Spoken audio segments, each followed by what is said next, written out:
Craig's like, we're done now. That's one too many raccoon sounds. We're out. Please. Oh, please? Oh, I got you, fam. I did ask if there were any raccoons, opossums, or deer anywhere in the vicinity. Just trying to run through the list of any small woodland creatures that could be making an appearance on the show. I'm hoping that he hasn't gone and taken the time to found a soundboard with raccoon noises on it, because he's that lazy. So we won't have any distractions from any extra noises from him this week, hopefully. If you're talking about me, then yeah. Exactly. Yeah, as the prophecy foretold. Could do work, but that would involve work. We can't have that. Welcome to Two Titans and a Hunter, a Destiny 2 podcast, a show where we discuss tips, tricks and tools to help all guardians succeed and enjoy playing more. I am your host, Night Demon. Lazy Guts himself, Peroty, has returned to the show from his 2-week hiatus, or holiday as he puts it, and Raccoon Boy Respawn has returned from the Bayou without his new pet. Thank God. So, with all that said, let's get on with the show. I'll be right back. I'm going to take him to his mom since she apparently is not moving. Hold on. Come on, my boy. Episode 33, The Return of Lazy Guts. Oh yeah, definitely. Welcome to Two Titans and a Hunter, a Destiny 2 podcast, where we return with Lazy Guts. The glorious triumph of Lazy Guts, who did his part, clearing hive and escalation protocols and override frequencies and knock risk kills. Didn't kill Zol this week, so I contributed 0 of 100,000 to that. But I did some good work on the rest of them. Well, at least you made up for the time that you were away. Yeah. I think Galad took care of all the Zol kills anyway. He was like, no, I got this, guys. just hold my beer. We'll take care of this. We're good. So did anyone else get an email yesterday or today? I had minor heart failure when I got an email from Microsoft going, we're sorry, there's been a change to your order, and you're not going to get that order as originally thought. I'm going, what do you mean? Oh, right. My order's been delayed until October 1st. That's fine. That order update, I'm good with. I have no email. You're still getting your order the same day then, unless you haven't actually pre-ordered Shadowkeep. I haven't actually pre-ordered anything yet. You're sitting here going, wow. I'm out. He's actually going to end the podcast, end the show, and never talk to us again. Come Shadowkeep. He's like, no, we're done. We're done with this. I'm moving on to Gears 5. That's it. Yeah, this is my moment to go hide behind a wall and shoot people. Speaking of moving on, dude, this is going to be such a busy month, right? You got. I was so happy this week that we finally got with the community challenge. I finally took that time to get my override frequencies done, or at least more done, because I got the 15 that I needed for the sleeper and never touched it again. But now I've gotten all of those done except for the last 4, which of course it will not give me. I went through 200 something frequency override frequencies and cannot get the last 4. So I'm going, okay, I'm gonna keep farming this. Hope for the best. What are you trying to get the last 4 for? Override frequencies. Yeah, what for? For the last 4 of them, for the Triumph and whatever other thing. Really, for my Wayfarer badge, if we're being honest, that's the thing I need it for. I have everything else done. I got the World Line 0. I got the 2 caches. Did all that crap. I shot all the different colored, whatever they're called, on Mars. Right. Yep. Hunted all those down. Shot those. Got all that done. And I'm like, all right, now I just need 4 override frequencies. And it keeps giving me the same one over and over. You got to go to different areas, dude. Did you forget that? We know this. It's all right. Yeah. Don't reach out. I don't know that he knows that. I'm just informing him in case he didn't, smart ass. Maybe he didn't know that. Maybe it slipped his mind. Maybe it's been so long since he's done all this nonsense, the basic things have escaped him. True. He has been away for 2 weeks, so he's kind of lost touch with everything. So, to make up for everything, we've made him do the notes this week so that he's up to date and on point. Did he really do the notes? As punishment. As punishment, yeah, for leading us. And having you deal with Blue and the raccoons. Hey, I've still got post-traumatic stress from that. I really have. I know. I was listening to the show, and I could tell the moment where they broke you. I could tell the moment where I was like, he is now a broken man. There will be the time in his life before this moment and after this moment. This is the defining moment. Not the birth of any of your children, not your marriage. This moment right here is when your life has changed. To let the listeners know forever. it was 10 times worse than what was actually in the podcast. That podcast was edited down significantly. Yeah, So he killed there Billy. were moments where there may have been colourful language, which we don't, have on this show. You know how I could tell that you did your finest editing work? Right after Respawn yelled at you for being too monotone, and you rolled through that list of all the different things flawlessly. What are you talking about? There was a moment where he was like, use this many of this, and this many of this, and you get one of these, and two of these, and one turtle dove, and you put them in the tree, and everything's beautiful. I was like, no, that took him 15 tries to read. No, he actually did that. No, that was really live. that was live. That was one take. Yeah, that was one take. Because he got upset because I called him out on the whole thing, and he's all like, "Fine." I think I started the show where I was quite happy, and then I got to that point, and I was just like, I'm going to read this, and I just need to get through it and get the show over and done with. That was it. Yeah. Look, if it and makes then you're you broken. feel any better, you being unhappy made me and Blue quite happy. So Oh, there was that. That's honestly, of all the things last week, that's the that's the thing I find hardest to believe. I was listening and I'm like, for sure this took at least 20 tries to get through. So I've seen videos this week where Houndish and Mesa Sean and everybody else has got through these notes really, really quickly. So I'm hoping, without too much of a distraction, that we get through these pretty quick. What do you reckon? I reckon there's this button we can use called mute. Yeah, we can do that. If we just do that, then see, that's going to solve all our problems. And we can get into this week at Bungie for the 5th of September, 2019. This week at Bungie, we've stepped on to Mars. We had a war with the Cabal. We killed the Cabal. Now we have a war with the Hive. We killed all the Hive too. For an update on the community challenge, it's done. The community has been challenged. The community has prevailed. We have gotten 175,000 Wave 7 EP boss kills, 300 million Hive kills on Mars, 300,000 override frequencies, 150,000 Nokris kills, 100,000 Zol kills. Done. I contributed to everything but the Zol kills. But, I killed at least 1 million Hive just jumping high into the air and smashing them with my face, because that's how Titans do. I got my, I'll get my little community emblem for doing my Nightfall runs before Tuesday at reset. And did you guys do any of that? Anything? Any fancy emblems coming your way? I haven't done a Nightfall yet. I ran backwards and forwards into one of the lost sectors because I was doing the last 10 weapons that I had to do for the Forge for the Moments of Triumph. Ah, yes. So I did that one at the back of whatever her face is called. Yes, that one. And yeah. So I killed some Hive. Yeah. I contributed. Just a teensy bit. Yeah. It's good to murder some Hive. Yeah. Pan and I were running around doing EP clears. He still didn't get the shotgun.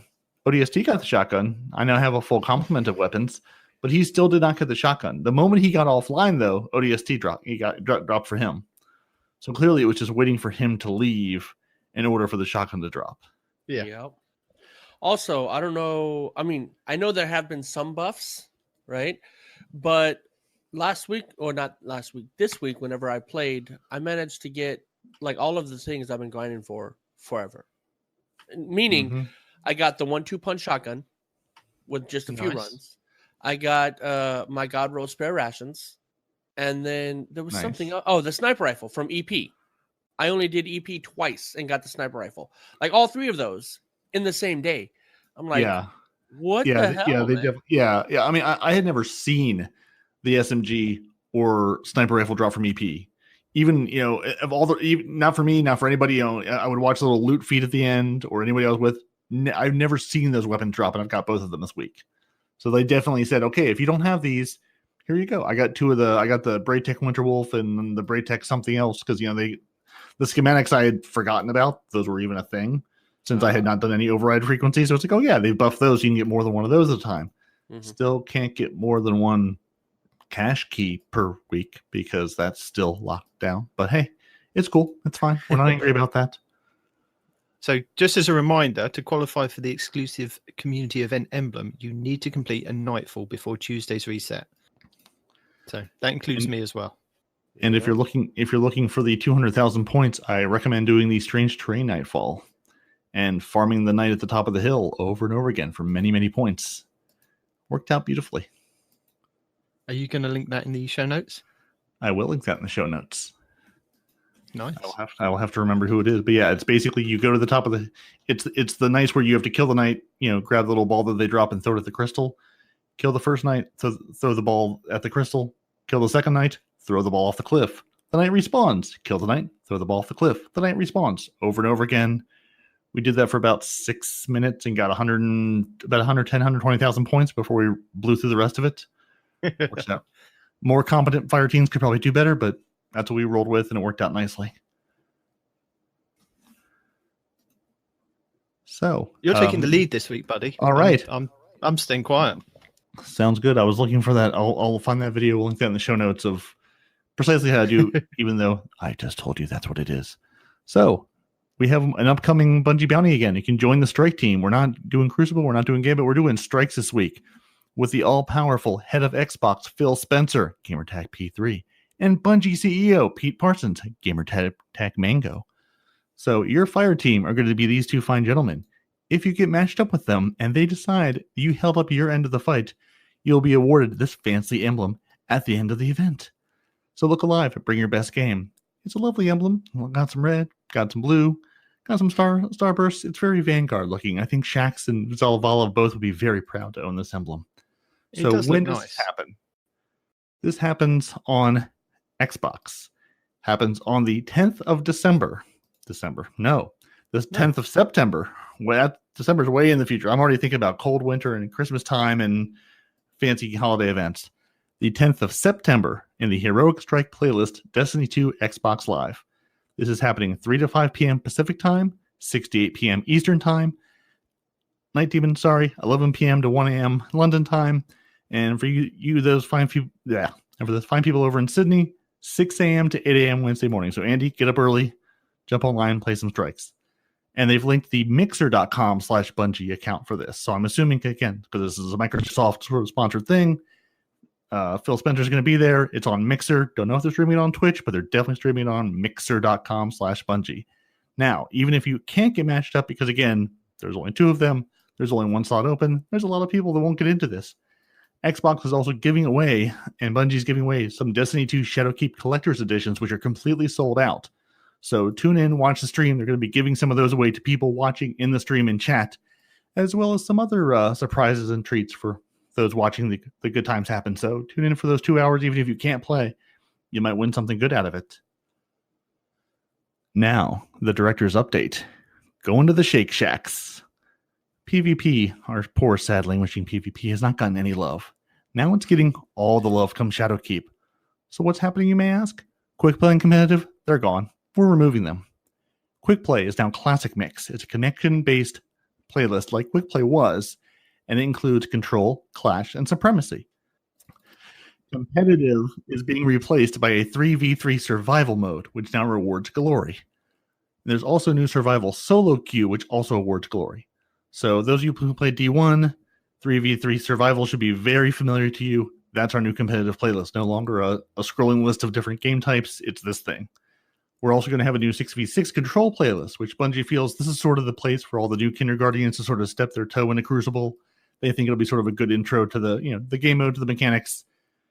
Control is sort of where you can start on this endeavor into the Crucible land. And then we're also going to have a new 4v4 and 6v6 rotating playlists, where it'll feature modes like Clash, Supremacy, Mayhem, Lockdown, and Countdown. So if you don't really enjoy Lockdown and Countdown, you don't have to see them again in comp. You can never look at them again. Now, we're also getting a bunch of map changes. So, again, Bungie knows they've left PvP language for way too long without any changes, any updates, anything out of it at all. So, we're pulling some maps out. We're the first 4 maps to be removed from all playlists are Dead Cliffs, Legion's Gulch, Retribution, and Solitude. Gone. They're pulling them out come Shadowkeep. You will not see them for a while. They've also made a pass on all playlists, and they're removing some additional things. Equinox, the big giant Trial-Z, Reckoning-like playlist is only going to be in Scorched, Mayhem, and Breakthrough, and Firebase Echo is only in Supremacy, Mayhem, and Breakthrough. And now they have said, they've pulled these maps out, but they are going to sort of tweak them and look into them. These maps will probably come back in the future, but they're going to tweak the spawning areas, the ammo spawns, the overall structure, and actually give them some love and bring them back into the game as maps like they should be. And now that we're having 6v6, 4v4, and 3v3, they've got to account for all those game types. So they may come back at everything, they may not. On to you, Night Demon. Share with us your thoughts. I was going to say they've snuck that one in quite cheekily, haven't they? Scorched. You remember that when we had that in Crucible Labs with the Scorched cannons? I sure do. And by do, I literally had to look it up because I'm going, I think I remember this, but it completely evaded my Destiny 2 memory. But yeah, they've snuck that one under the radar by just kind of slightly mentioning it. Oh, Scorched, Mayhem, and Breakthrough. And people have kind of glossing over it. But that's going to be a fun mode, very similar to the Mayhem that was Mayhem with Scorched cannons. Yeah. There's some very specific rules for Scorch that we put in here just to make sure everybody understood the rules of Scorch. Would you like to cover them for us? No. Okay. I would. No. I love the fact that you're not actually going to do anything this week, Respawn, apart from maybe do noises in the background. No. What is Scorch game type, you say? Here are the complex rules. Are you ready? No. You spawn in with a Scorched cannon. Everyone else spawns in with a Scorched cannon. You shoot each other with said Scorched cannons. There ends the lesson. There you go. Panoramics. This is the room that goes boom from Halo that you built, where you spawn in with all sorts of rocket launchers. Now we have the room that goes boom with Scorch cannons. I could see having a lot of fun with this, and I'm looking forward to it being in the game. And not to be outdone, we also get a new map. Actually, we get two new old maps and one new map. So Widow's Court and Twilight Gap are coming back to the game from Destiny 1, and we're getting a new map, Fragment. And Bungie says, think Dreaming City meets Infinite Forest. So it'll be very green and lush, and I hope there's a giant knight standing there to kill you at the end. What, doing a freaking Crucible match? That would add an interesting level of complexity. That would make the, especially if it goes to overtime, that would make the overtime real interesting. It's all right. It's like, okay, you get to fight each other and this giant knight that comes in to kill you. Yeah, but each night, there's a knight for each team, not just one knight deciding which team to go for. Oh, that sounds amazing. Right? Can you punch the other team's knight to make him your friend and send him against the other team like you couldn't be one? I don't think that's going to be a thing. No, it should be a thing. Bungie, think that's going to be on the artifact. Bungie, I want to punch people and have them be my friend. Come on, I need an ogre friend. Ogre friend, knight friend. Can you imagine how that's going to change, like camping? Right? Oh, I'm just going to camp here and snipe all these guys. Knight says, "Not today!" Boom! Just crushes the sniper. Chad says no. Chad says no. Oh, no. Did it block me out? Oh. Definitely one for Crucible Labs there. Yeah. And speaking of the Crucible Labs, they're finally coming back maybe this time. I feel like they said that last time. But maybe in Shadowkeep, they're finally coming back. And we're getting multiple variants of elimination with the various rules, various settings. They haven't really gone into detail with what those are yet. But they're clearly this is all in service of trying out things to bring Trials back. Trials of the Nine, Trials of the Void, Trials of the Vex, Trials of the something. We're getting some sort of Trials game mode back in the game. Osiris. No, not that one. Trials of everything else. Osiris is done. We've lost him. He's in the forest somewhere. Infinite forest, yeah. Looking at the trees, growing mushrooms or something. Everywhere, right? Yes, exactly. Yeah. So again, they're bringing the Crucible Labs back.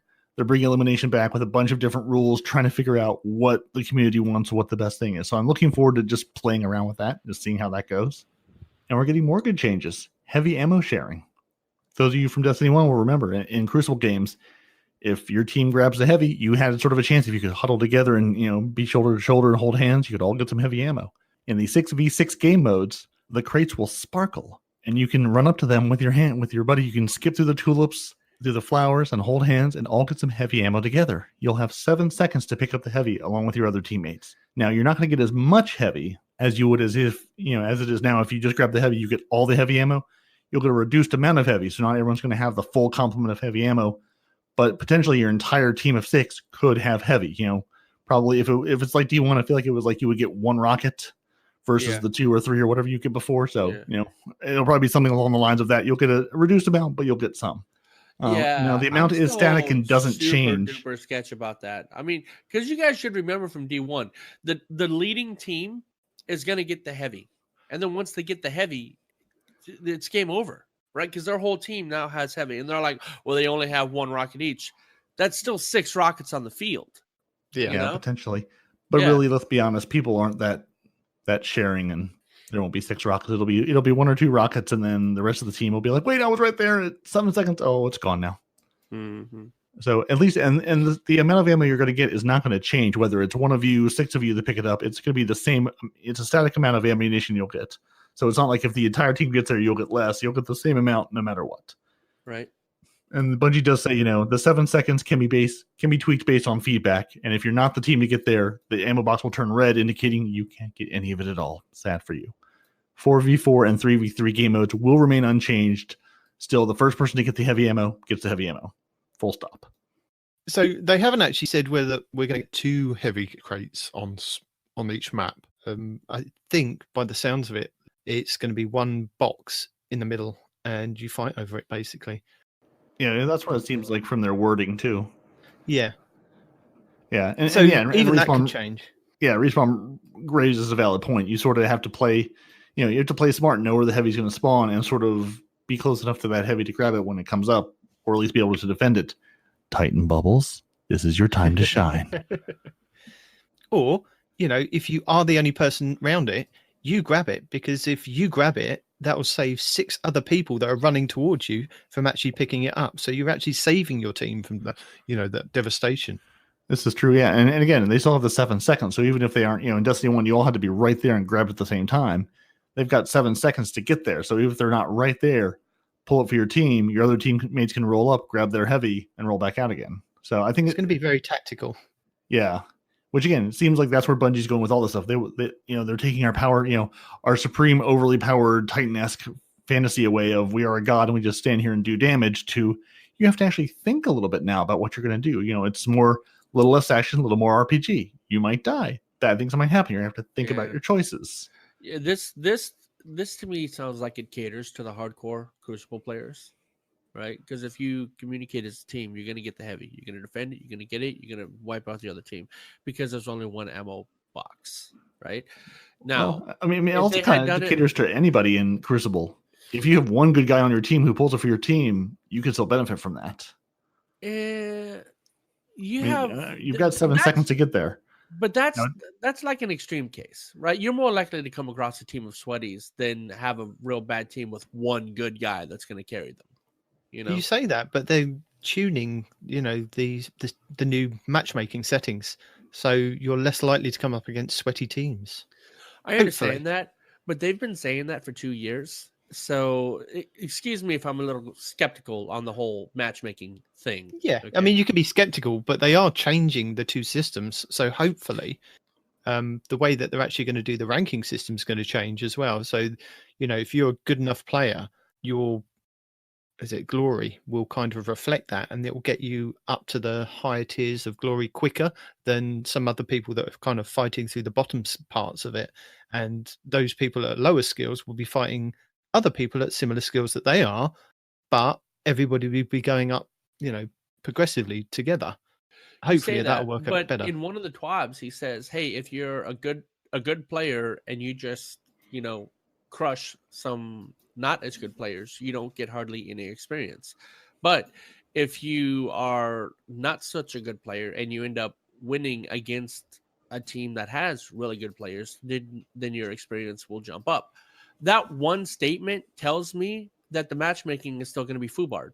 Because how can such a good player go up against a good player? Different. Yeah, but the experience is different. I know the experience is different, but you're not hearing the part about the not so good player beating a better player. Oh, yeah. Right? That tells me that the not so good players are still going to be teamed with the better players. But if that happens, the not so good players will earn the extra points, but they will be slotted into, somebody that is of equal opposing, skill rating for them. I know what you're trying to say, but it depends on how big that skill gap is. Because they didn't specify. They just said a not so good player beats a better player. According to what they said, the not so good players shouldn't be going up against the good players. Well, part of it depends on what playlist you're in, because I think that's part of the change they're making. Because this classic mix playlist they're going to have is connection based, not skill based. So in the connection based playlist, you have a much better chance of going up against people with different skills. In the glory playlist, you're going to have hopefully less of a chance of going up against those higher skill players because it's going to be more skill based and based on your actual skill in the game. Whereas classic mix, aka quick play, is all connection. It's not skill based at all. All right. Well, I mean, I'm not gonna get upset or happy about anything at the moment because I don't know what's coming. God, my nose sounds so stuffy, doesn't it? What's going on? I think initially, when everybody starts off in Shadowkeep and everybody's trying to go up in the glory, then yes, you're going to be matched against higher skill players. But those higher skill players will be taken out of that bracket, put up in a higher skill against other people of their skill rating, whereas the lower ones will be, against people of their skill. And it's kind of you're all thrown into a bag to start off with, and let's see who can get out of it first. And those that get out of it first will be in the higher skill. But say somebody that's in the lower skill beats somebody of the higher skill, they'll get the XP points, but they won't necessarily be put up too high into that higher skill bracket because the system will hopefully know that they're not that good to go up that high, but they'll be put as, somebody opposing them that have good enough skill. And it's going to be a fight to start off with for the first couple of weeks with the glory. Right. Yeah, I sort of hope it fixes that, or at least addresses a little bit of that problem of you're running around with your friends, you're having a good time, you're winning a couple games. Oh god, they put you into the top tier, and now you're getting stomped. Okay, let's put us back down to the lower tier where we belong. So hopefully that'll. Yeah, I mean, again, it's some of it's hey, if it sees you win 5 or 6 games in a row, just go, oh, you're doing real good. Okay, you're not doing so good. And again, skill based, connection based matchmaking. They're still going to, it's still going to have the same problems to a point. But yeah, I hope the glory grind will be a little more tolerable because it'll sort of even us out and put those of us in the 1400, 1500 range, not up against the 5500 range people immediately. We'll see. Other people are going to have differentiating opinions about this, and I totally get that. But I think if they were going to have the whole team get heavy ammo, it would have been better for each side to get a heavy brick, not just one to fight over in the middle, because the better skilled players are always going to get that heavy ammo, and they're just going to steamroll the not so good players. They're not even going to have a chance. Now, if each team had their own heavy, at least the not so skilled players would have an opportunity to kind of level the playing field. Whatever. Yeah. Well, I'm hoping, to be honest, that the heavy trigger is around the same time that supers are going to be generated, so that hopefully on the opposing team you'll have somebody with a super like Nova Bomb. They say it's like and they come running in and they could Nova Bomb that other team that's just sitting there waiting for the heavy. Things like that from Destiny 1 that happened. Right, but didn't they say that it was going to be like every 60 seconds or something? I remember that with being the a first thing. brick dropping, they didn't say it's kind of 60 seconds from the start of the match. It'd probably be 2 minutes into the match. 60 seconds from then there'll be another brick if there is another brick. I don't think they've actually said if there's going to be multiple bricks or there's going to be one throughout the whole game. There was I mean, there's nothing in the heavy of ammo sharing about how many times or when it would come in, just that they were changing it to more people can grab it in 6v6 only.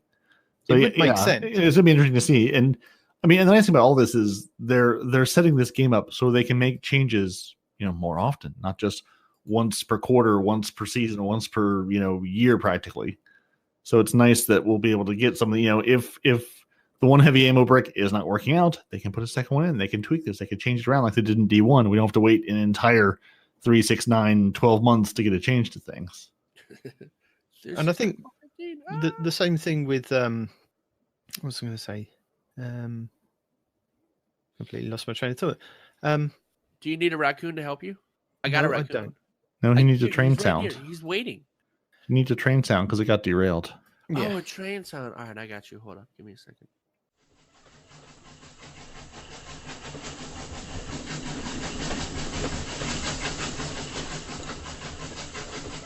Here comes the Night Demon Thought Train. I should have found a video where the train is crashing at the end. Woo, woo. Anyway. Yep. Okay. Moving on. So Destiny 1, where we had the heavy ammo spawn, there was always somebody ready with a super that could fly in and smash or Nova Bomb. And I think if they're going to tune it back towards Destiny 1, this is kind of the route that they're looking towards, is that you'll find that heavy is timed around the same time that people start be generating their supers. And a good player that's, got a couple of orbs or actually got a couple of kills under their belt will be just in time for that, heavy ammo to drop, and then they can run in and super. Yeah, it's gonna be interesting to see how it plays out for sure. So should we go over rank systems with the update with streaks and floors? Would you like me to take that? Shall I take that off your hands? If you'd like to, or I can keep rolling. Up to you, buddy. I'll do this one. So glory, valor, and infamy streaks are more resilient coming in Shadowkeep. So instead of a loss resetting your streak like it does now, so you could get 1 to 5, and then it resets if you have a loss rather than constantly staying at 5. If you infamy and valor streaks decrease by 1, and glory streaks decrease by 2. So you can then, keep going up and down or keep constantly at the same level and get points, which is quite good. So you can still lose glory, but if your rank is at or below fabled, you can't lose glory if doing so would drop you below that rank. So each rank through fabled acts as a floor for glory. That seems like a really nice change. Yeah. You can lose, but only to a certain point. But apparently once you've hit fabled in glory, and say you got to legend, you can then be knocked right back down to fabled if you constantly lose and lose and lose again. So fabled is kind of the plateau for getting to, but once you've hit that, you can always go up, and then you can always come back down to fabled, and that's it. So that was quite interesting. Yeah, and I wonder if that's part of the differentiation of trying to take those putting that sort of midway point of, okay, you've gotten to this point, you're good enough to get here. Let's not match you against the people trying to get to that fabled floor still. Again, maybe that's part of the thing. Don't know, but at least it gives you a floor of, okay, you're at least as good. You're at least going to be up here. Let's keep you here. So keep you out of the sort of the lower tier people trying to get up at least to that first tier. And then the fight to the top should be a bloodbath against all the sweaty players. Everyone trying their absolute best to become those top tier weapons. Well, it was like you're not doing that hopefully all the way through. It was like what we were talking about just then, where the good players will get to that top rank really quickly, and then the other ones will kind of keep scrapping and trying to get through and get up there as quick as possible. And I think it's creating kind of rings that constantly decrease in size. So you've got the outer pool, you've got a middle pool, and then you've got the higher pool. And you'll have people that are in that higher pool that are right at the top, and they'll stay at the top, and then you've got the middle pool where people will be fighting, and they will get to the top, but that middle pool will be slower. And then you've got the outer ring where you haven't got good enough skill, but you're kind of fighting your way to get there, and it'll take longer, but you will still get to the top. But you'll get to the top with those players in that similar skill ring, so everybody's got a chance to get to the top. You won't necessarily be fighting those players on the higher skill. You'll be still fighting the players that are in your skill band. If you see what I mean, that's what it sounds like to me. It's kind of trying to get everybody up to that peak, no matter what skill level you are. But it'll take time if you're not that good. Right. Yeah. And again, and we've already sort of talked about the next part of them saying we're actually going to, they've been tracking all this information behind the scenes but up to now haven't really applied it. Now they're going to apply it. So they're going to, take things into account like your kills, your damage dealt, and so forth. These factors will contribute to a player's skill rating, and in Season 8, they're mapping that skill rating to your glory ranks, with the lowest skill being Guardian 1, highest skill being Legend, most people somewhere in between. And as you play in the survival playlist, your glory system will accelerate you to the rank that corresponds to your skill rating. So again, if you're a top tier player, if you've gotten your Legend, we're sitting at 5,500 before Shadowkeep, when you play, it's gonna see that skill and go and escalate you up there. So your grind should be a little shorter to get there. And if you're, like a mid-tier player, it's going to accelerate you up to that mid-tier. Or if you're a low-tier player, it's going to sort of keep you sort of where you belong, not put you up in the higher ranks where you don't belong yet, because you're just going to get stomped every single time. So hopefully that'll sort of help even out these survival, these competitive playlists of, we're going to sort of put you back where you belong. And again, it's going to keep looking at that information and say, hey, if you were playing with your 3 streamer buddies and they carried you all the way to, to the top tier, but as you play, you keep going lower and lower and lower, it's going to sort of adjust you and sort of put you back down where you need to be. So it should be a good change. They're actually taking all these stats and information they've been collecting and doing something with them. What I actually think is quite good about Season 8, Shadowkeep, is this is the season that they didn't say there was going to be too much of Crucible changes, or they weren't going to radically changing Crucible. That would be the next season. So hopefully this is kind of the Surprise! stepping stone to what they're ultimately planning. I mean, some of the building blocks might actually be in place, and they said they're going to tweak some things. So the next season, I think, is where we're going to see some really good changes, and it's hopefully going to bring Crucible back to how they wanted it, or how a lot of people want it to be. Yeah, and this definitely seems like Lou Smith's whole. We have to fix the foundation before we build the house. This seems like a lot of foundation fixing. Doing these sort of overall quality of life, big sweeping changes, taking some maps out, putting some maps in. The maps they're putting back in, and the new map, obviously they've reworked to live in this environment where they want it to be.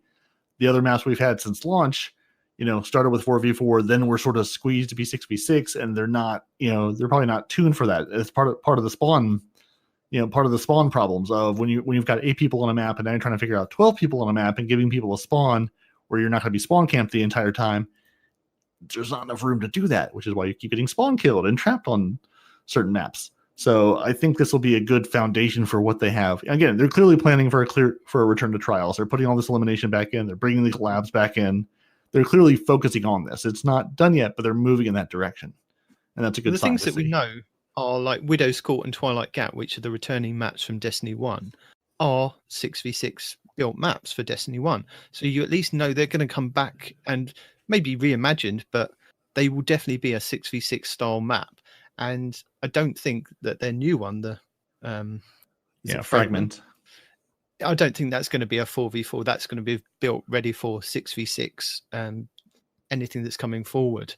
So with them taking away those other maps, hopefully they're going to rework them and build them out to be 6v6. Because I was listening to a couple of podcasts this week, and YouTubers were saying, we don't understand those maps. Why are they being taken out of the rotation? But there must be some reason for those ones to be selected rather than other ones. So maybe they're the ones that they can do something quicker than they can the other ones. And if they can get those back in the rotation for season 9, it's going to show that we've got those 4 coming back and they've been reimagined. We'll take out another 3 and bring them back inside a couple of more seasons later. Agreed. Respawn, have you got anything to say on this? Yeah. It's weird. I'm giving Respawn a moment to speak. It's a very weird feeling to be like, Respawn, do you have anything to add to this? Because you've been so does quiet. Have a couple of, he likes a bit of Crucible every now and then. Yeah, well, I never like playing Crucible. That's a misnomer. I don't enjoy Crucible in this game, right? I'm even Scorched. You must enjoy Scorched. Who doesn't running around with a giant cannon of Scorched death? and Mayhem are okay, I guess. Like I used to play Call of Duty competitively, right? That's I don't really have anything to say. I'm just waiting to see how it plays out. Yeah. I think that's kind of where we're all at. It's sort of going, okay, here's what's going to happen. How does it work in practice? We're going to find out. So moving on. Peroty's now going to tell us all about the buffs. Buffs, yes. Shadowkeep Sandbox. Yes, the Shadowkeep Sandbox. Just one of them. Not Sandbox. There's a single Sandbox we're going to be in now. God, you go on vacation for a week and you can't say words anymore. It's like I'm Night Demon now. I can't read for anything. Words a week? You were gone for 2, bruh. No, he was actually away for a week. Sunday to Sunday is 1 week there, bro. Yeah. Yeah, well, it doesn't matter because from our perspective, you were gone for 2 weeks. All right. Well, gone from the podcast for 2 weeks and I barely understand how anything works anymore. There you go. Now, on to the buffs. We're going to buff some things. So, as they sort of talked about last time, the Shadow Shot Super, both your top and bottom trees are getting a damage increase from 150 to 250, which now makes it a one-shot kill in PvP. You're also going to have improved tether accuracy near obstacles, and suppress on hit is more consistent. I will still fire it into walls because I am terrible with it. Oh, I get so fed up with that, especially even in Mayhem. You fire it, and you fire it directly at the Guardian that's throwing hammers, and nothing happens. They're able to throw at least 2 hammers before you can even, do anything. It's like frustrating. So hopefully, the improved tether again, because I'm sure we've spoken about this, on previous podcasts where they said we're improving tether accuracy. And you're like, yeah, No, suppress. It's not the accuracy we that mean it needs this time. improvement, though. Let's be honest. It's not the accuracy. It's the spawn. Like, what's what I'm thinking of? The When speed it that it tentacles works. out and actually attaches to something, right? Yeah, Yeah, exactly. it's accurate. You hit what you're aiming at for the most part, but the problem is Yeah. for the spider tendrils to come out, you're already dead. It's like, yeah, I've tethered the guy that killed me, but I'm still dead. Yeah, someone go clicking up. Yeah, because like you've tethered that Titan, but he's already thrown the 2 hammers, and now that he's tethered and suppressed, you're still dead. So it doesn't help you at all. Right? Helps your team maybe. So yeah, hopefully that'll help, and that'll help improve that. And then our Night Stalker way of the Pathfinder, the bottom tree. Their goal was we wanted to lean into the fantasy of the speedy disruptor. Pathfinders need more tools to scout the battlefield and a skill-based way to engage with that gameplay more often. We should reward the scouting and battlefield control gameplay executed well with more opportunities to do the same. At the same time, the Shadow Shot needed some quality of life improvements for long-standing frustrations, which we've talked about. Vanish. Your smoke bomb is going to grant invisibility to allies now. Give 1 stack of Heart of the Pack to all allies hit, which is newly revamped. We're going to grant plus 34 to your armor, recovery, and agility. Gives weapon reload speed and handling up to 3 stacks. And your invisibility duration is increased by 1 second from 7 seconds to 8 seconds. Your provision, killing tethered enemies to create super orbs and increase agility, armor, and recovery for nearby allies, is going to have a new perk. So the old perk benefits are moved to the Mobius Quiver. This is now going to give you the damaging enemies with your grenade reduces your cooldown to your smoke bomb of 6% per damage tick, and making allies invisible gives you grenade energy 18% per ally, 70.5%, whatever. Mobius Quiver, fire multiple, that's the one where you can fire multiple times, deal massive damage to tethered targets. They're adding the old provision perk to naturally be part of the Mobius Quiver for now. Killing tethered enemies creates super orbs and grants stacks of Heart of the Pack for allies, and expanded the range of the Heart of the Pack from 20 to 30 meters. So again, you're going to sort of have that more battlefield control. I can't really talk to how this is going to help the hunters out at all, but seems like good things. Seems like, again, it gives you that more battlefield control, buff your players, buff your teammates, buff your allies, give them more power and strength and reload. What actually sounds quite good with this is Shadow Shot Super, top and bottom trees. It's going to be a one-shot kill in PvP. Yeah. So you can imagine that bottom tree. Yeah. And that's going to be great because, again, we run into the same problem is, let's say Titan, let's say other hunter, let's say whatever. Even another hunter's coming at you, you hit him directly with a tether. He doesn't die. But now we will. Yeah. So, I mean, that would be very nice to have. Granted. I have to go look because I never used bottom tree. I don't think I've ever used bottom tree Night Stalker, or not bottom tree.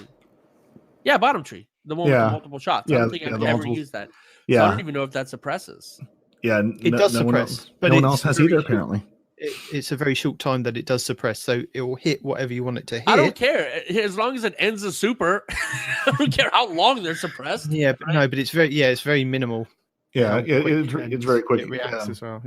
Yeah, I've run that a little bit in Mayhem just to sort of spam those, like trying to make like a line of suppression that sort of works, sort of doesn't. Yeah, but it doesn't stick around very long at all. If the guy isn't like right there to get tethered, it's not going to last. Like if he's running around the corner to you, it may be gone before he gets there. It's real quick. As you're a resident hunter, and I play a hunter once a year, I don't know what to say about these. I mean, they look like good changes, but I couldn't tell you what they were doing before. But it sounds like you could tell us about Sentinel Code of the Protector, couldn't you? Right. I sure could. Our top tree, Code of the Protector. So again, their goal for this path is this path is the main support role for Titans, focusing heavily on melee kills. So you want to get your sniper rifle out. It's very important. While staying near your allies. We want to focus more heavily on buffing allies so the players care about the timing of their buff usage. With the loop, it allows players to get their melee energy back more quickly. This will be a more engaging path to play. Additionally, Ward of Dawn is currently not up to snuff, you think, and needs a buff that ties into the fantasy of buffing allies. So we're giving it Defensive Strike, the melee that creates an overshield for nearby allies. All kills while the overshield is active grant melee energy for the player with the shield. Works for all allies you grant your shield to. It is also based upon the enemy threat level, so you get a 5% buff for minor adds, 25% buff for guardians and bosses. So PvP, you're going to get a big buff. So everyone come to the bubble, put your melee things on, and punch everything to death. It's going to be amazing. Whoa, that escalated quickly. Hunters, with your 1-2 punch, you don't even need the 2. You just need the 1 punch, and it's dead. Everything's gone now. Rallying Force, melee kills, heal nearby allies. It doubles the shield increase, so the healing is buffed from a 10 shield and a 10 health to 10 health and 20 shield. So you're getting the same health buff, but you're going to get double the shield buff when things are punched nearby you. Nice. Your Ward of Dawn, your alternate super that creates a shield bubble. Now, kids, back in Destiny 1, there was this bubble you could run in and out of. It was good times. In Destiny 2, you might have only ever seen it once and been very confused by it, why the shield was a bubble now. It's going to be a bubble. It's going to be great fun. And it is a bubble. So if you put it up on top of something, it'll give you a full bubble. It's not just, a half circle like it looks like on the ground. So something to remember, you can put it on top of people, and people below them also get affected by the buff or the blinding. Oh, wow. So again, our lovely Ward of Dawn is going to increase the health versus supers. Most supers will require the whole thing to be dumped into the ward to destroy it, but will usually not kill the players inside. The ward grants Weapons of Light buff when passing through it, which is a 35% weapon damage boost for 15 seconds. So in the bubble, step out of the bubble, boom, 35% weapon damage for the next 15 seconds. Jump back in your bubble again, more weapon damage boost. Grant additional super orb so now you get 3 every time you use it. And the auto-generated orbs now grant the same amount of super energy as the regular super orbs. Previously, the orbs gave less super energy on par with the Masterworked orbs. So going back to our discussion of, hey, why do these orbs look different? Because they were giving you more or less super energy. So that's going to be a lot of fun. And as Night Demon pointed out, the Crest of Alpha Lupi giving you the additional orb. So you could have as many as 4 orbs drop every time you pop a bubble, which could just be filthy. Yeah, especially in PvP. I know we're going to talk about this later, but there's been some changes to the Well of Radiance for the Warlock. So that is going to be reduced to 25% damage buff, but the bubble has the 35% damage buff. So what I'm seeing as something that'd be quite good is if you place your bubble and then it's like half in it and half out of it. If you place the well next to it, you'll get the damage resistance from the well, but the 35% damage buff from the bubble, because it will take the higher amount of damage in Shadowkeep when all these new changes come in. So that's going to be quite good that you'll still get the damage resistance, or even if you put a rift next to it, you'll still get the healing from the rift and the damage buff from the bubble, which is going to be quite nice as a pairing. That will be nice. That's all I had to say. Titans and Warlocks, best friends. Working together. So, quick question. God intended. Yes. Somebody, I forgot where I read this or heard it or something, but somebody was saying something about not the blessings itself is coming back, but something that behaves like the blessings. Is Weapons of Light. Weapons of Light's coming back. No. I'm talking about the one where when you shoot the bubble, you drop more orbs. Yeah, haven't seen it, to be honest. They haven't said that's coming. I know what you mean. I don't remember what the perk was called in D1, but yeah, it's blessing something. No, the blessing of light is when you pass through it, you got a buff. Oh. It was a selected node that you had to pick on the different skill trees, whereas these ones are kind of set skill trees now. Destiny 1, you could pick various different variations to set up your bubble. If it got broken, you'd have more orbs, or if you took damage, it would just constantly generate up to about 8 orbs in the center, wouldn't it? Oh my god! Yeah. Titan Bubble Train was amazing. Yeah. They haven't said they're bringing that back. Doesn't mean they aren't necessarily. Yeah, if we get more flexibility, again, hopefully once we have the Armor 2.0, we'll get a subclass 2.0 and can actually build a subclass out like we could in D1 with more options than just here's the 4 you get. Yeah, I haven't seen that.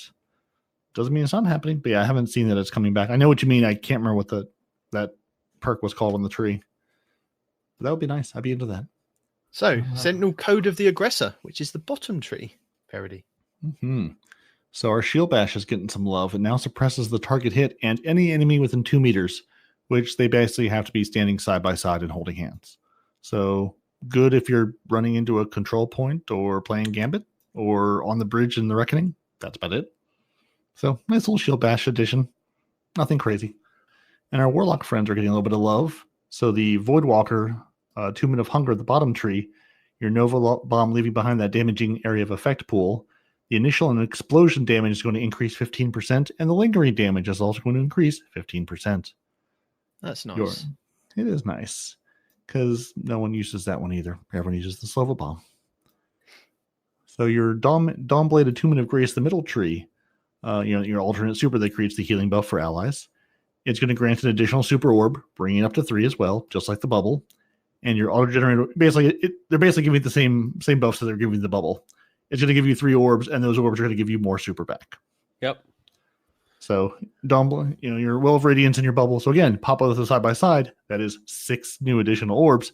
7 if you're running Crest of Alpha Lupi, and maybe there's something Warlock that gives you an additional orb too. So that's a lot of orbs you can create all at once. Or again, go back and forth and feed each other. Throw a tether in there, and you can just create orbs for days.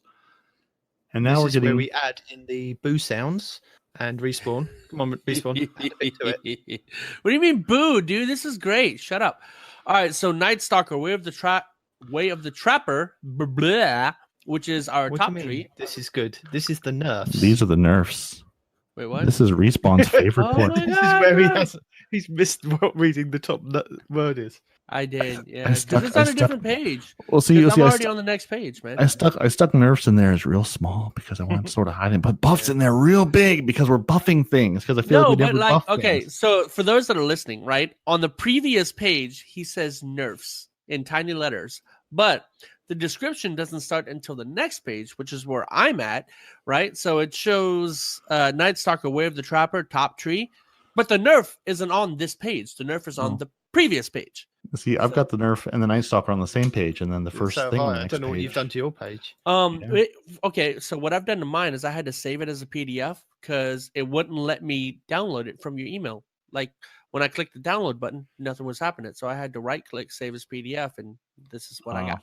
Yeah. Well, there you go. Good time. Well, all right. So now we get to Respawn's favorite section, the nerfs. Okay, here we go. So what's happening here? I lost. Okay, here we go. All right, I'm good. All right. Shadow Shot fires an arrow that damages enemies and debuffs enemies nearby. Damage sharing for the Night Stalker players specifically reduced from 100% to 50%. Now all allied players have a 50% damage sharing on Tether. See, that's the way it used to be, though. So I'm not too upset about that. Having 100% damage is nice, but it used to be was it 50% on everybody, including the Night Stalker themselves? Or was it less with the players but 50% with the Night Stalker? Oh, actually no, I'm thinking of something else. I'm thinking of when you hit like a monster, right? The monster that you're shooting takes 100% damage, but the shared damage is like 50% of that damage. So I'm thinking of something else. I think originally this was very similar to how it started out in Destiny 2. Right. And then they adjusted it to make the Night Stalker themselves do 100% more damage and then maybe buff the allies. But I can't 100% remember what it was. But now it's 50% across the board for allies and the Night Stalker themselves. So is that 50% bonus damage? I'm thinking. When you hit the enemy, you kind of get precision damage, don't you? Or you get the yellow numbers. You get crit damage. Yeah, you get crit damage. So rather than be 100% damage, you'll get 50% more damage than. Okay, so the critical damage instead of being double is just 50% more. Okay, I got it. So not great. Once again, they're hitting us right in the family jewels, or if you don't have family jewels, whatever. Yeah. So that does kind of stink. Night Stalker, Way of the Wrath, the middle tree, flawless execution, headshot kills while crouched, grant invisibility and true sight. But now, true sight lasts 6 seconds less, 3 seconds down from 9. That is a heavy nerf. That's a wow. That seems like a big hit. And think about that. 10 seconds running around the map but having true sight. It Yeah, and it's even worse. And I may have forgotten to include it. It's also Oh, you mean the like flawless Titans with their freaking helmet, right? Something like that. Yeah, but that was reduced. That was reduced quite a while back. Yeah, but is it more than 3 seconds? That's an It might be exotic. So about 4 seconds. At least you have to wear the hat for it, not just all the time. Shut up, Peroty. And honestly, this hits even worse because it also takes away your the flawless execution perk because they were tied together. So when they nerfed the one from 9 seconds to 3 seconds, it nerfed both of them. That's what I'm talking. That was my main concern was the invisibility. The true sight is Right. nice. Don't get me wrong. Right. But the invisibility is yeah. Well, that's good. That's going back. They're going to fix that because they nerfed both things and didn't mean to nerf both things because they were tied together. Okay. Yeah. It says it says advanced warning. We made the change to flawless execution. That has also unintentionally nerfed this ability to only last 3 seconds because it was directly tied to true sight. They have prepared a fix for this patch when Shadowkeep comes out that will give you the entire 9 seconds, regardless of your true sight and invisibility status. So your flawless execution will get rebuffed back to 9 seconds. You're just losing the true sight from 9 to 3 seconds. When Shadowkeep starts, everything will be 3 seconds. I would have got the patch. Peroty read it. I'm sorry. I did put it in. Sorry, I thought I missed that one. Sorry about that. Put it in. Instant reloading. The goal in the beginning, Lunafactions and Rally Barricade did exist, but they were clunky to use. They still had a dramatic impact on gameplay, even in that state. But eventually, we decided to make their effects easier to handle. The problems they introduced always existed in the game, but over time, these have become magnified due to new abilities, perks, and weapons introduced into the Destiny 2 sandbox. This made the Hunter's Marksman dodge or the Sealed Ahamkara's grasps fall by the wayside. Even swords took a hit, naturally not needing to reload because the reload mechanics, slower loading weapons like shotguns and rocket launchers see a huge boost compared to other weapons. This, along with access to damage bonus effects like Wall of Radiance, made the problems worse, so we are changing how they work. Titan Rally Barricade and Warlock Rift / Wall of Radiance no longer automatically reload weapons from reserves. Instead, it provides a large increased reload speed. Has anybody got any thoughts on this? All negative from me. Okay, we're not listening to you. I mean, honestly, it seems fine. You should have seen this coming. You can no longer sit there with a sweet business and shoot 900 rounds without reloading. It's going to give you again. They haven't said what the large increase is. So again, no. I'm fine with not being able to shoot again 900 rounds without reloading. That seems okay to me. I'm fine with that. You say that it's taking away the ability to stand. It's giving them the ability to design bosses that you can't just stand there and not move and pour damage into a boss on a raid for an hour and a half. They can design bosses where they don't have to be so tanky or whatever. But what about the bosses that already exist that were built with these mechanics in mind? They're not going to change those bosses. That's what aggravates me. Right. And that's one thing I did think about it is you've tweaked the world to be a world where you have to now play in the world where the world of Radiance exists. And these things exist. Are you going to see this now? Now, granted, I did see they have made changes to things like the Reckoning. I ran a Reckoning Tier 3 successfully without a Well of Radiance Warlock, and it was fine. We got through it. We had a Warlock, but he was running one of the Dawnblade trees that isn't Well of Radiance. So they made the changes where again you're a little stronger now, so they can make those tweaks. Now whether they'll do those tweaks for these raids and things before Shadowkeep drops, I don't know. But yeah, that was my concern. Is you've built everything around one super. Now you've got to rethink that super. Now, granted, you're going to have more weapon damage with the bubble when Shadowkeep drops, even if you have to run around a little bit. So it's not all bad. I think if you think about the raids respawn, the only raid that was kind of affected by the Well of Radiance was the Last Wish, because Destiny Year 1, where we had the Leviathan and we had the raid layers, you didn't have that middle tree, did you? That only came in Forsaken. So those initial raids that we got was playable without the wells. I mean, the Rally Barricade, yes, but you could only use it on certain parts and you had to kind of wait for it to regen. So there's that. Last Wish and Scourge of the Past. Yeah, ones that kind of benefited. And even like Crown of Sorrow. But as we get more and more powerful, we'll be able to go back to those raids and work out the mechanics that we don't necessarily need those kind of perks as much. We don't crutch on them. But the whole light doesn't work that way, right? When you get more and more powerful, enemies still do approximate damage to you. You know, so it doesn't matter if you go into the raid like at 900 or 750. The boss is still gonna hurt you really badly. You know, you're still gonna have instant wipe mechanics. You're still gonna have all that nonsense. You know. Oh yeah, you will. But Yeah, we that's won't. not a change. We won't have to crutch on those specific things that long. No, anymore. It'll be nice to actually just be free to kind of develop these new mechanics, the way that we work things out, and going forward it's a good change, I think. I mean, you only have to look back at Destiny 1 to see that we didn't have things that negated reloading or generating stupid amount of orbs. It was, you do this, you do that, you work out the mechanics. You can't bypass a lot of these things. Even with the final raid, the Wrath of the Machine, you had to pop your bubble, you use your sword to damage the legs, but you couldn't necessarily do a one phase on that boss. You kind of had to do it in about 2 or 3 phases. And it was quite hard to work out mechanics and things, and it was enjoyable. And I think that's where Destiny 2 was missing the fun and enjoyment about doing these raids and kind of having to work together as a team.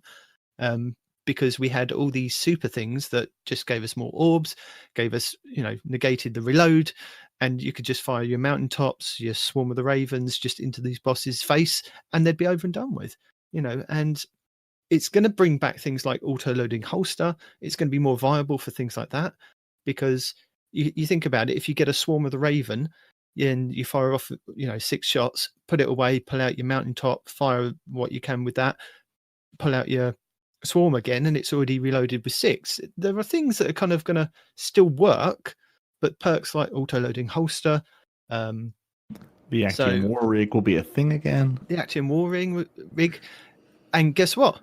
Whisper of the Worm will be a thing again, because that reloads automatic precision shots. So you're going to have 18 shots with Whisper of the Worm, and it's going to become meta again. Like, I think we mentioned that in the chat, didn't we, together? Things like that, they're going to come. You could now see, like we said a couple of months back, why have they done this? Why have they done that? You can now see they're thinking that Whisper would now come back to the top of the meta with this kind of it is the nerf, but with this kind of change to the game. So weapons and perks that we've kind of just thrown away or kind of disregarded will now come back into the meta or actually be more viable. So auto-loading holster, with the next Iron Banner coming up in a couple of weeks, look for your Swarm of the Raven with your spike grenades and auto-loading holster. Yeah, we're now looking for things that reload quicker. Yes. Grab that Merciless out, because as you miss that shot and you get that super quick fire, you can empty that clip, get a super quick reload on it, fire that clip again. It's going to change. We're going to be able to do just as much, if not more, DPS, because we're going to have things like the bubble giving you that 35% increase. It may be different weapons you use to get the same thing done. And again, you actually have to think about the mechanics of it, other than go here, stand here, empty every bit of ammo you have, repeat. Which, again, I look forward to. I want to actually raid more in Shadowkeep. I've really fallen down on raiding. Yeah, the last couple of years. What I was thinking. It's going to be more enjoyable to do a raid now. Yeah, and so I feel like I hear me, listen to me talking about raids. I'm like, I can't say from experience a whole lot, but I can, I did a ton of raiding in D1 and cherish those memories because we had a lot of fun with that, figuring things out. And, I know we're still going to have the same, there's still going to always be a meta. There's always going to be the one true weapon that this is the absolute best thing for what we need. I just hope, as the world changes more, again, as the PvP world changes more and the PvE world changes more, it's going to be different things. Even with the activities coming and going from the game, it's going to be a different, it's going to be a different gun you're going to need. It's going to be that different one true weapon that we're all going to be farming for. You said you're looking forward to it because now you got to rework mechanics and this and that and the other, right? Yeah. I know I'm salty about it, and I acknowledge I'm salty about it, so don't hit me up with a bunch of this nonsense. But I'm still very upset at the whole, when Destiny came out, they said, we're not going to be nerfing anything in this game. We're just going to be buffing other things to that level, right? Can I stop you there, though? I know Can I stop you you there? can't have Can I infinite buffs. I understand that. You don't know 100% with all these changes that are coming. They're making so many changes each week. We're getting a little bit of information here, a little bit of information there. And yes, you know, they're saying nerf this and change this and do that. But I think once you've got the whole game in front of you and you've played it and you've then compared it to how we are or how we were when they were at that point of saying we're not going to nerf things, then come back and say, okay, this is my view on it. Because I think at this point in time, it's not a fair, fair Regardless perspective. of how the end game is, a nerf is still a nerf. I understand what you're saying. We don't know what the end game is like, but they're not telling us what the end game is like either, right? No, but we're So not from our at, point of view, no, this we're is not still at a the nerf. 1st This of is something October. that they said they wouldn't do. Let me bring you to the end game. The end game will be your glorious Titan bubble with your 35% damage increase as you rain death down upon all that stand among you. That will be the end game. Have you played Destiny 1? Destiny 1 is your new end game. I hope Titan- it is, because Titan I bubble actually really trains, enjoyed Wells Titans of in Destiny Radiance. 1. Well, they're coming really back, my friend. Whether Well of Radiance, their Helm of State 14, or their Crest of Alpha Lupis, they'll be back. Oh, dude, Helm of State 14 the orbs with that bubble to the that people. generated orbs was bonkers, man. Mhm. And then on That top of blinded that, you. you had the Taikonaut with the rocket launchers. Dude, Yep. dude. Yeah, I'm my biggest decision going forward is going to be Helm of State 14 or Crest of Alpha Lupi. Do I want to drop 4 orbs every time I pop a bubble, or do I want to blind everything that steps into my world? Blind. Definitely blind. Yeah. It's way more fun. There's nothing better than just punching people to death in Crucible that are blind. It's there's no greater feeling. Yeah. So, should but we move on anyway. to super energy regeneration? Basically, I'll go ahead and field this one. Okay. All of the super energy regeneration from all the orb sources are getting reduced by 50%, with the exception of the ones that you generate with your weapon. Those are being reduced to 25% of what you used to get. Moving on. Yeah. It's all being halved. It's all halved. Moving on. But we're multiplying our damage. No, but I'd like to talk about the orb reduction, just for a moment. Okay. Only if you don't read all the numbers, because the numbers. I'm not going to read the numbers. I promise I won't read the numbers. All right. No, I'm just going to. Then discuss away, my friend. Discuss away Okay. your deep thoughts on the energy orb reduction from super orbs. So, like Respawn was saying, he's a bit upset with all these nerfs and all these changes. But the problem is, like I was saying to Respawn to start off with, we are being drip fed this information. So basically, it doesn't blow our minds, and it keeps us all on the edge of our seats of what's coming next, what's going to be in next week's TWAB, what's going to, be the update, what's going to be the change, but we're only seeing one part of all of these changes each week. And until we kind of put it all together, we won't actually see it until the 1st of October. But when you do start putting the pieces that we've been given over the last couple of weeks, it sounds much like that it's going back to the original Destiny 1 version, but with what they were saying with the RPG MMO element of it. So I think that the builds that we're going to be getting with the intellect, discipline, and strength, and the masterworked weapons and the exotics, etc., we're going to feel more like a Destiny 1 Year 3 kind of game, where a lot of people were saying that they wanted it to be when we came into Destiny 2. But it was kind of changed tack at that point. And I think Bungie have realized that with, the community and everything that's gone on, that we want to kind of get back to that Destiny 1 Year 3 version of the game, but in Destiny 2. And I think with all these changes, that's the way it's going to go. Because like I said before, we didn't have things that negated reloading. We didn't have the amount of orbs that you could generate with supers, like ridiculous amounts, apart from like bubble training and things like that. But that was only kind of very few and far between that you'd find like 6 Titans in Crucible doing that kind of thing. It would be fun, but you wouldn't have that amount of orbs and the amount of super regen. And it's going to be a big shift when it gets here, in the direction most of us wanted it to go in.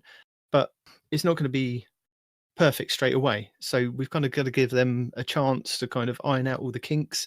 And, before we come out with all the pitchforks, like I was trying to explain to Respawn, I think it needs to kind of just wait until it gets here. This is all the information they're kind of willing to give us each week. And you're just going to have to sit back and wait. And then once you've got into the game, I mean, if you don't want to buy Shadowkeep or the season pass, you don't have to. And that's what Bungie are kind of saying. If you don't want to do it straight away, you can jump in with New Light and try these changes. If you don't like it, you can move on. You don't have to come back to Destiny. But with Shadowkeep, if you want to purchase it and go forward, then use your money and vote with that and say, yes, we like the way that you're taking the game. This is feeling much like we had with Destiny 1. And I was talking to Celestial Talons again, and he was saying to me, I just want it to be Destiny 1 again. That feel of Destiny 1 was so good. And I think this is the way we're moving now. It's going to be a Destiny 2 but Destiny 1 feel kind of game with the more MMO RPG elements of kind of rebuilding your Guardian and working out all those kind of intellect, discipline, strengths with all these extra bits built in. And I think it's going to be a really good change. Yeah, but then we run into the grass is always greener, because Destiny 1 had a ton of problems, and it wasn't until the end of D1 where it was finally in a good place that everybody enjoyed. But that's what I'm saying. I think that's what they're kind of trying to get back to, that point, that jumping off point from Destiny 2, from Destiny 1 year 3. That's where they're trying to get to in the next couple of seasons. And then it's going to get even better. I think that's what they're trying to get back to. I get that. But a lot of the things that made Destiny 1 so enjoyable was the exotics and how the classes worked to begin with, right? You had a lot more options with your classes. That's not coming back to D2. Not yet. Not yet. But that's where Armor 2.0, I have to believe that's where Armor 2.0 is going. Armor 2.0 giving you that extra choices, starting with the armor, moving that into subclasses, moving that into weapons. They have to, if you build the system of the game, they've got to expand that system. There's no reason to build it if you're just going to use it for one thing. Right, or Bungie? They are, right? Right. Please, Bungie. I mean, they keep saying RPG, and when I think RPG, I think here's a tree. Here's something I can, build a class around. Here's options, not just here's the 4 perks you have locked in these 3 separate choices. So I have to believe we're going to have, we're not going to have Final Fantasy level giant 15 screens filled with options, but we're going to have more choices in how we build our. But Guardians. we didn't have that. Wasn't even in D1. Basically, a little bit. In D1, no. Basically, we had one bunch of a set of options, right? All Destiny 2 did was break it apart into 3 subclasses. I don't want them to do that. Put all the options back there, right? So, hey, do you want to do a double? You want to do multi-shot tether? You want to do single-shot tether? Or do you want to do knives? Boop, boop, boop. Pick one of those. Now, but I'm going to point you back to what Luke Smith said, that they need to rebuild the foundations before they get to that point. So and I think that's what what I'm saying. They can't. You really can't do have that anytime soon. You That's can't going to be have like all a the treasure Destiny boxes 3 kind all of at once.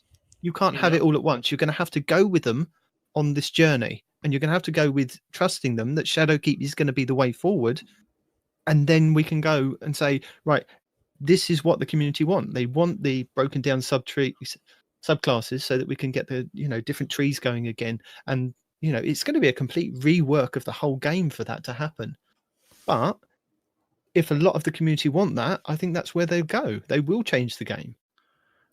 Yeah. To quote this Reddit thread, I'll link in the show notes. For D1, you had 8 columns with 3 options in each column. So that's 6,561 choices of how you wanted to play your Guardian. In D2, you have 2 choices for class ability, 3 choices for blah, blah, blah. So you have 36 options. So yeah, you have a lot. There's a lot less custom. You can't customize as good in Destiny 2 than you could in Destiny 1. I can't think good today, and now we're just going to slip into. Yeah, there's less customization. Since I can't say the other word I was trying to say. Yeah, we have cookie cutter templates. Probably didn't help that they scrapped all of Destiny 2 before they released like they did with Destiny 1. But now we're getting back to there again. Like history repeats itself. But yeah, I mean, there's no customization. They're saying we're going to give this to you. We're starting with armor. Yeah. Armor 2.0 is the first part of this. We're going to see more of it back. It's just it can't all come at once. Keep buying the content, and you can have it quicker. Give the money. Send money to Bungie. Even then, back in D1, I think the exotic combos were better. Not just like an exotic helmet pairs well with this weapon or whatever, right? But I'm talking about like in D1 as a hunter, right? I like to be invisible a lot. So I had my subclass, which let me dodge and be invisible, right? I had the is it no, the don't touch me's, right? So if something hit me, I'd go invisible automatically again, Mhm. right? So I was just invisible all the time because how well they paired together, Right. or the 'Cause you Taikanaut could- and any you could rock build a launcher, class but and- specifically the Dragon's Breath, right? I mean, Right. You could build a class and build exotics synergy to paired that class. so much better in D1 than they do in D2, in my opinion. If somebody's going to come You're out going with, off of what D2 is now. You haven't tried D2 Year 3. You can't comment on that until we actually get to that point. I'm not commenting 25% less fat. on D. I'm not commenting on what's coming, unless you take it that I hope that we're going to get things like that in Year 3 that we had back in the glory days of D1. Right? We're moving in that direction. We're definitely moving in that direction. It's not here yet, but we're moving in that direction. So should we briefly go over damage multipliers? Hold on. Let's check to see if there's any numbers. Hold on. No, Peroty can read it. There's numbers at the end. I have removed all excess numbers. All excess numbers have been sacked. Those responsible for the numbers have also been sacked. Okay, so damage multipliers. At Destiny 2 launch, damage buffs were fairly sparse. There was Empowering Rift. Okay. There was Empowering... That is what it says. Okay, I'm not just misreading it. There was Empowering Rift for a small increase, and you could combine it with a weakening effect such as Hammer Strike, but very little else.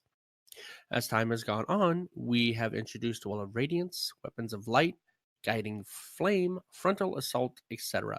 And combining these effects has resulted in player damage output far beyond what was previously available. Oh, this is... Okay, I see what we're doing. This is what we were talking about with the gradual steps in... Yeah, but I thought we've already discussed this like in a past podcast. Whatever. Okay. So by preventing the larger effects from stacking, we are able to keep each of them around without having to do something in response like raise boss health to compensate for these tactics, as well as create more of them. As an example, Lumina would not have been created in a world where Lumina had never been created. Yeah, there should be an A right there, right? Okay, so as an example, Lumina would not have been created in world where the damage bonus effect of noble rounds stacked with other damage effects. And these changes are simply an extension along the same lines. While the weakening effects never stacked, we also took a look at them and adjusted their values, as many of our more powerful units would simply evaporate when touched by one of them. We compensated for that in other ways, such as either extending the duration of the effect or, in the case of Shadow Shot, making it affect power weapons. So let's review that for a second. We compensated. That's straight from Bungie. I kind of tripped over that too. That's what they wrote down. I don't quite understood what that means, but I don't use Shower Shot. So are they saying that Shadow Shot doesn't give a damage buff to power weapons? Is that what they're saying? I don't know. I don't know either. That's strangely. Yeah, I read that like 3 times. I'm like, I still don't know what you're trying to tell me here. Right. But anyway, moving on. We're making changes to things. Okay, fair enough. Player damage buffs. Woo! I get to do a buff. I'm going to do a buff. Here we go. Buffs. Respawns buffs. Respawns buffs. Oh, yeah. Player bonuses. Bonus damage effects no longer stack. The highest bonus will be used instead. This does not affect single weapon buffs such as Rampage, Kill Clip, or exotic weapons that increase their own damage. These will still stack. I'm stopping it right here because... before, you would tether somebody, you boop somebody, you could do this and that and the other, and that'd be fine and dandy or whatever. What's going to bug me is if I tether a boss and then some Titan comes up and melting points the boss, canceling my tether. Now, after melting point wears off and my tether is still active, do we get the tether bonus back, or is the tether bonus just gone now? If you had kept reading, it would go over all of this. Okay, fair enough. Buffs that provide bonus damage will still exist simultaneously on the player. So in the event that one with the highest multiplier wears off, the next highest will be used instead. Oh my God. There you go, buddy. There you go. Next bullet point down. This change affects the following Look, you wrote this. I didn't. Okay, I have to say things as I think about them because I will forget. All right. So you know what? No, Sue that's me. fair enough. This change affects the following weapons abilities: Empowering Rift, Frontal Assault, Guiding Flame, Sun Warrior, Inertia Override, Well of Radiance, Luminous Noble Rounds, blah blah blah blah blah blah. Blah. There's a list of things there. Weapons Okay. of light. Weapons of light All of those things. was the last one he couldn't quite get to. It was just too much. Because it was a for him. Titan thing. That's why. Yeah. I physically can't say Yeah. Titan things. It makes me ill. I don't know what Now, it can is. you Yeah. could you explain what the notable exception is to this one recently? Yeah. Yes, No, I was getting to that, but people kept freaking interrupting me. God, I can't say things like that. The notable exceptions are Vengeance, the One-Eyed Mask, Frontal Assault, and Sun Warrior. Bonus damage is down to 5%, 25 to 20. Oh, okay. It's down 5% from 25% to 20%. So that's kind of nice. And that's the other thing I tripped over because they say notable exceptions, Vengeance, One-Eyed Mask, and then go on to give you the others with numbers. So does that mean we're not counting Vengeance, Vengeance on the One-Eyed Mask because it's an exotic perk? We're just, this is because it's for all. I all would of think so. That's I would okay. think That's how I read it stats, too. right? But Because they then were like- Frontal Assault, Well of Radiance, and Weapons of Light are Right, and different these were things. changing. Yeah, that's what I thought too. But I was like, okay, this is worded weirdly. Or yeah. So let me ask you a question as a Titan player, right? Mhm. One-Eyed Mask perks when you get killed by something. That's the only time it procs, right? Damaged. Damaged. Okay. Yeah, because So the if you're first when you fighting get killed, a it doesn't do you any good like a shadow shot. So if Yeah. you're fighting a boss, for example, and that boss hits you, do you get permanent damage buff on that boss? No, it's timed. Okay. Okay. Let Yeah. me Yeah. pull, Okay. Let me pull up the. Yeah, I don't remember the wording. There is a time to it. Okay. You get like the shield and the damage buff for a certain amount of time. I want to say it's like 3 or 4 seconds, but I could be wrong. But if you get a kill, if you kill the thing that hurt you, that gets refreshed, right? Vengeance here marks your enemy that dares to damage you. Track down and destroy your enemy for increased damage and an overshield.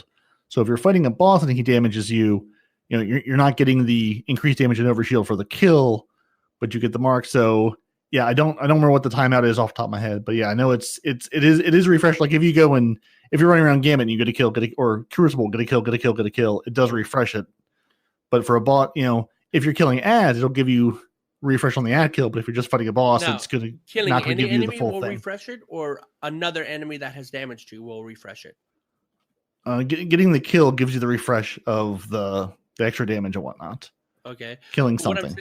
What I'm saying is, let's say you go on one thing hits you, right? You get hit by like a thrall, and then you kill the thrall, and you kill all of the rest of the thralls, but none of them have touched you. Do you keep getting a refresh for everything that you've killed, even though none of the other ones have touched you? That's what I'm asking. That's a great question. I honestly don't. I don't use the One-Eyed Mask that much anyway, and usually when I do, it's in PvP. I'm honestly not sure. Because if you're fighting like a boss, right, like in a raid or something, the boss hurts you, and you kill all of the little thralls while damaging the boss, so do some damage to the boss. When the buff's about to run out, you kill an ad, you get the buff back, you continue to shoot the boss. No, you have to kill the ad that actually damaged you to get the buff and the overshield. Well, what you if they're can't. all shooting you? How does it prioritize? Because it puts a cross on the one that actually damaged you first. You have to Okay. kill that one. So if the boss damages, then you have to basically kill the boss to get the damage buff and the overshield. Okay, but I see. Everything else will kind of still be doing damage to you.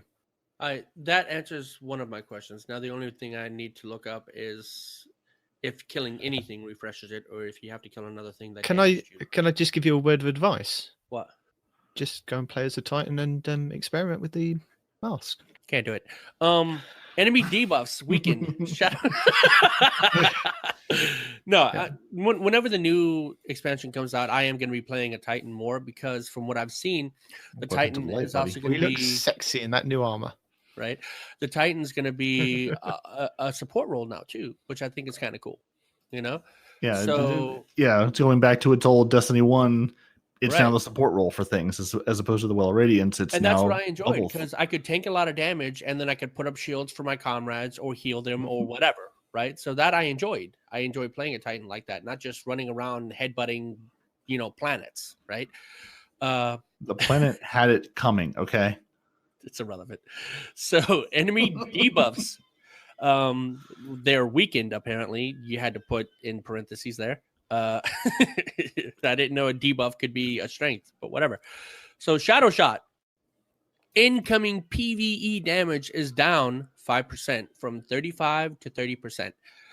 Incoming PvP damage is down 5% from 50 to 55%. Wait, that's an increase. Yeah, sorry. Strike that, reverse it. It's going from 55 to 50. 55 to 50. Okay. Now, when you say incoming damage, does that mean when they're hitting me, they're doing less damage to me? When you're taking damage in your, when you activate the Shadow Shot and you're taking damage.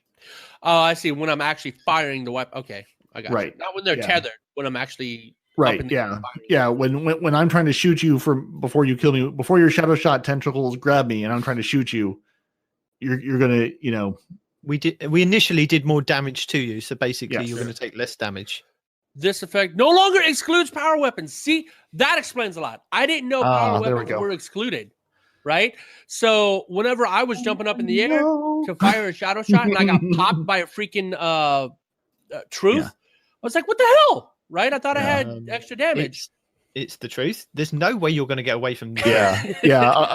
But if you have damage resistances, you might be able to survive with like 1 health or something. No, if you were saying it was a machine gun, I could understand you going. I was like, by truth, you mean hammerhead? No, I mean the rocket. No, but rockets are going to kill you anyway. I can't take this rocket as a hunter. I don't understand what's going on. Bungie, please fix. You say that, but my hunter has 9 resilience and like 7 or 8 recovery. I have a very tanky hunter. And that rocket has 400 damage and you have 200 health or whatever. Shut up, man. It's not. This missile killed me. I don't understand, Bungie. Tractor cannon. Respawn Rants. Right. Incoming PvE damage is now 30% for all elements. Previously 33% to 50% for non-void/void damage, respectively. So you don't get an extra damage buff for void. That kind of sucks. Oh, that's because it's a debuff. Never mind. Yeah, no, it's gone back to how it originally was when we initially had it, wasn't it? It was 50% for void. It was across the board. You could do damage with anything. Because you remember when we had the Icalos shotgun, people were using the tractor cannon to damage the boss, and then the Icalos shotgun. Yeah, back then we had void Icalos shotguns. Right.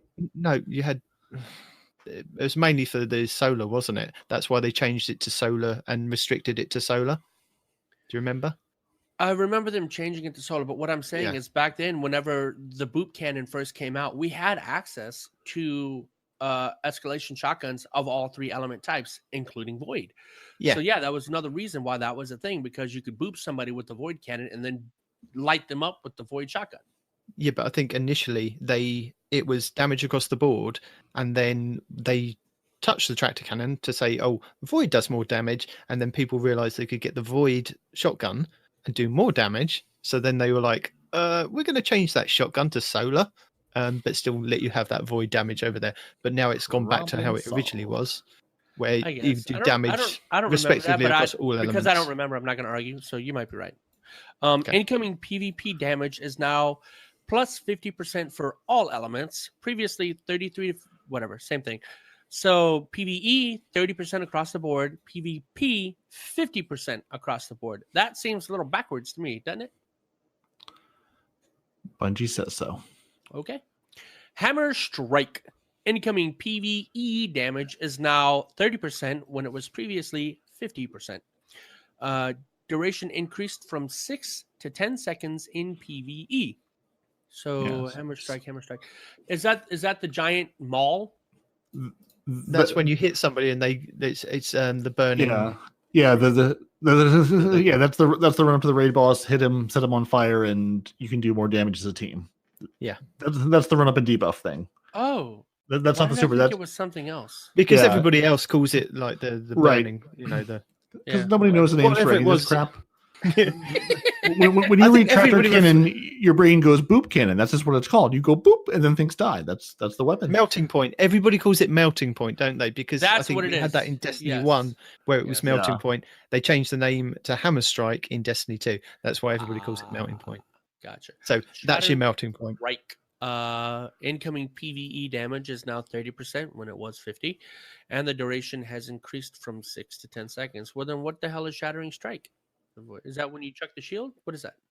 I'm going to look it up because, again, I don't know the names of these at all either. So we don't Says know the the official Titan names. No, but we don't know the official names.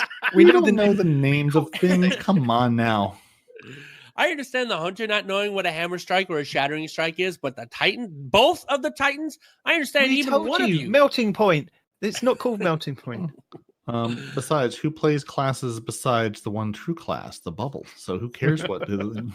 I wish I saw more bubble Titans. I really do, but most of the Titans I see are punching me in the face from across the map. So, yeah. Well, now you will, because there's no reason to be a bubble Titan up till now. oh, you could pop your bubble just to be sad inside of it. You know, sit there and hang your head and be like, "Well, this is a really stupid idea." Yeah. Sad face of doom. Anyway, Hang on, wait. we're waiting for Shattering Strike. Oh, that's right. We were doing something. We're playing the music.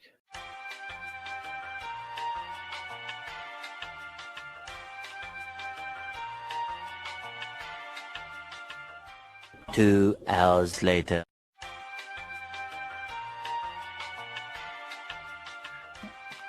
Seriously, where the hell is he? Just type it into Just Google what is Shattering Strike, dude. What are you doing right now? I'm looking at my subclasses going, where even is this in the thing? I think they just made up something. This isn't a real thing at all. Well, let's find out. Okay, description. After performing a flawless execution, your melee attacks weaken enemies. Shattering Strike is a Night Stalker passive ability. Oops. Well, there we go. I don't know what you're talking about. I'm so confused. I'm just going, okay, I'm like, we've got Hammer Strike. I've got Shield Strike. Yeah, we've got Hammer Strike, Defensive Strike, and Seismic Strike. And I'm going, okay, none of those are it. I'm going Shattering. I go, we don't shatter anything except the will of hunters to play PvP. So after you get a flawless execution, aka a headshot, the next thing that you melee damage takes 50% extra damage. Now 30% extra damage.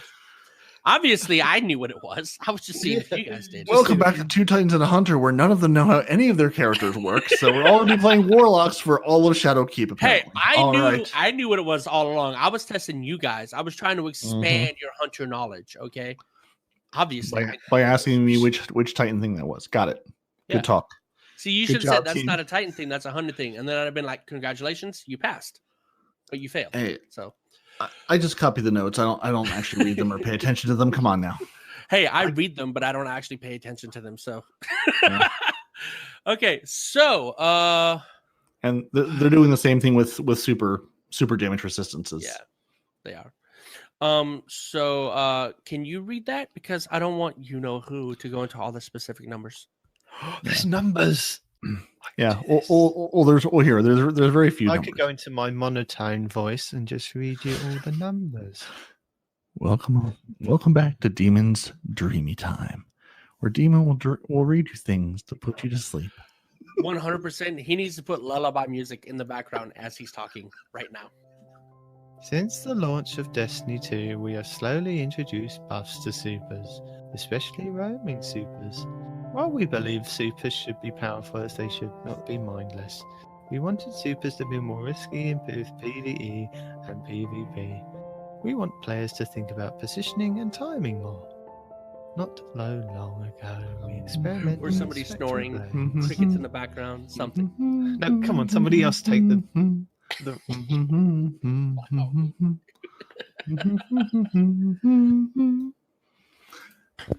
Okay, guys. So what happened is, wake up!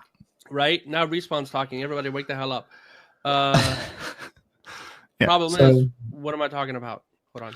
So they're doing the same thing with super, basically. The super damage resistances. So your super damage resistance, first off, they've removed it from masterworked armor entirely. So any super resistance you were getting from your masterworked armor is going to be gone now. Gone. Poof. Goodbye. And now while you're in your super, they're lowering your damage resistance. So basically, when you're in your Nova Warp, Thunder Crash, Blade Barrage, Nova Bomb, or Well of Radiance, you're going to receive 6% more damage. Basically, your resistance was 54%. Now it's 49%. So you're going to get a little more hurt. How that affects Blade Barrage, I don't know, because you're in there for such a short time. Anyway, Hammer of Soul and Daybreak, you're getting a 5% decrease. So you were basically getting a 56% damage. Like 51. Right, you were getting 56, but now you're going to get 51. Mm-hmm. So again, you're going to take, again, none of these are huge numbers. So 6% from the low, these two are 5%. Now the high one, the big one, your damage resistance is going from 60 to 53% in Fists of Havoc, Burning Maul, Sentinel Shield, Arc Staff, Arc Lightning, and Shadow Shot. So again, we're receiving, you're going to take a little more damage while you're in your supers. For the most part, I don't see this being a big thing. The big thing is all of your super damage resistance from your Masterwork armor is gone. So there's no point doing that anymore. So why are we Masterworking armor? What's the point of Masterworking armor? Is there one? At the moment. We're not at the moment, though. I mean, granted, this takes effect in Shadowkeep. So until then, why? There's no reason to Masterwork this anymore. Masterwork affinity armor, aren't we, in Shadowkeep? Yeah, this is true. And then when we forgot about these Spectral Blades, the Golden Gun, and Chaos Reach remain unchanged. But the reason they have changed all of these is because of you can now kill people in the supers a little bit easier. So that's the reason for them being brought down. So in PvP, when you're running away from your Sentinel Shield, your Arc Staff, your Arc Lightning, you can now have more of a chance to take them on, especially with all the buffs that you're now getting from the weapons. Yeah. That they're going to talk about in a couple of weeks, of course. Yeah, it's interesting that Golden Gun, you get 0% damage resistance, which I guess sort of makes sense. You have a giant gun of death. But the fact that that's 0 is sort of interesting. Chaos Reach is 40%, and Spectral Blades, it had 52/54.4%. So I guess that's maybe in different parts of Spectral Blades. I don't know. But again, small decreases. It's not going to change the world. It's because you have different resistances when you're invisible versus when you're not invisible. Okay. That would do it. So yeah, the invisibility gives you 2.4% more damage resistance. Probably.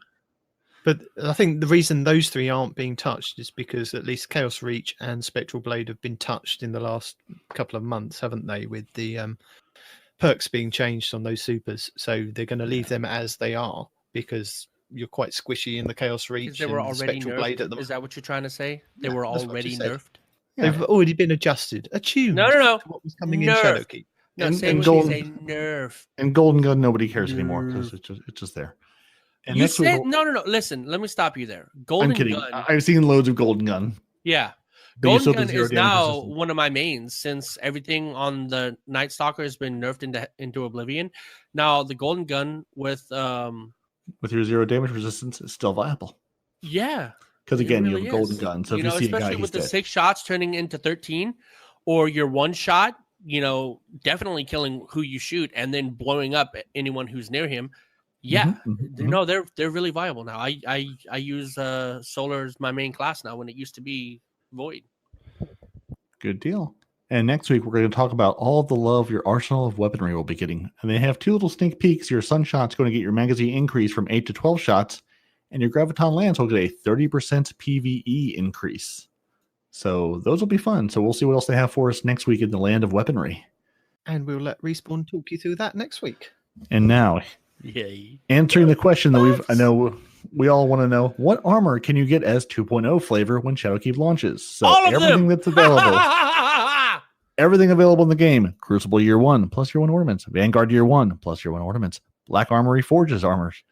Gambit, Forsaken, and Season of the Drifter armor. All the Menagerie armor.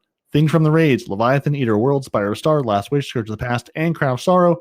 All destinations including EDZ, Titan, Nessus, Io, Mercury, Mars, both the Vendor and Escalation Protocol, Tinkled Shore, and Dreaming City.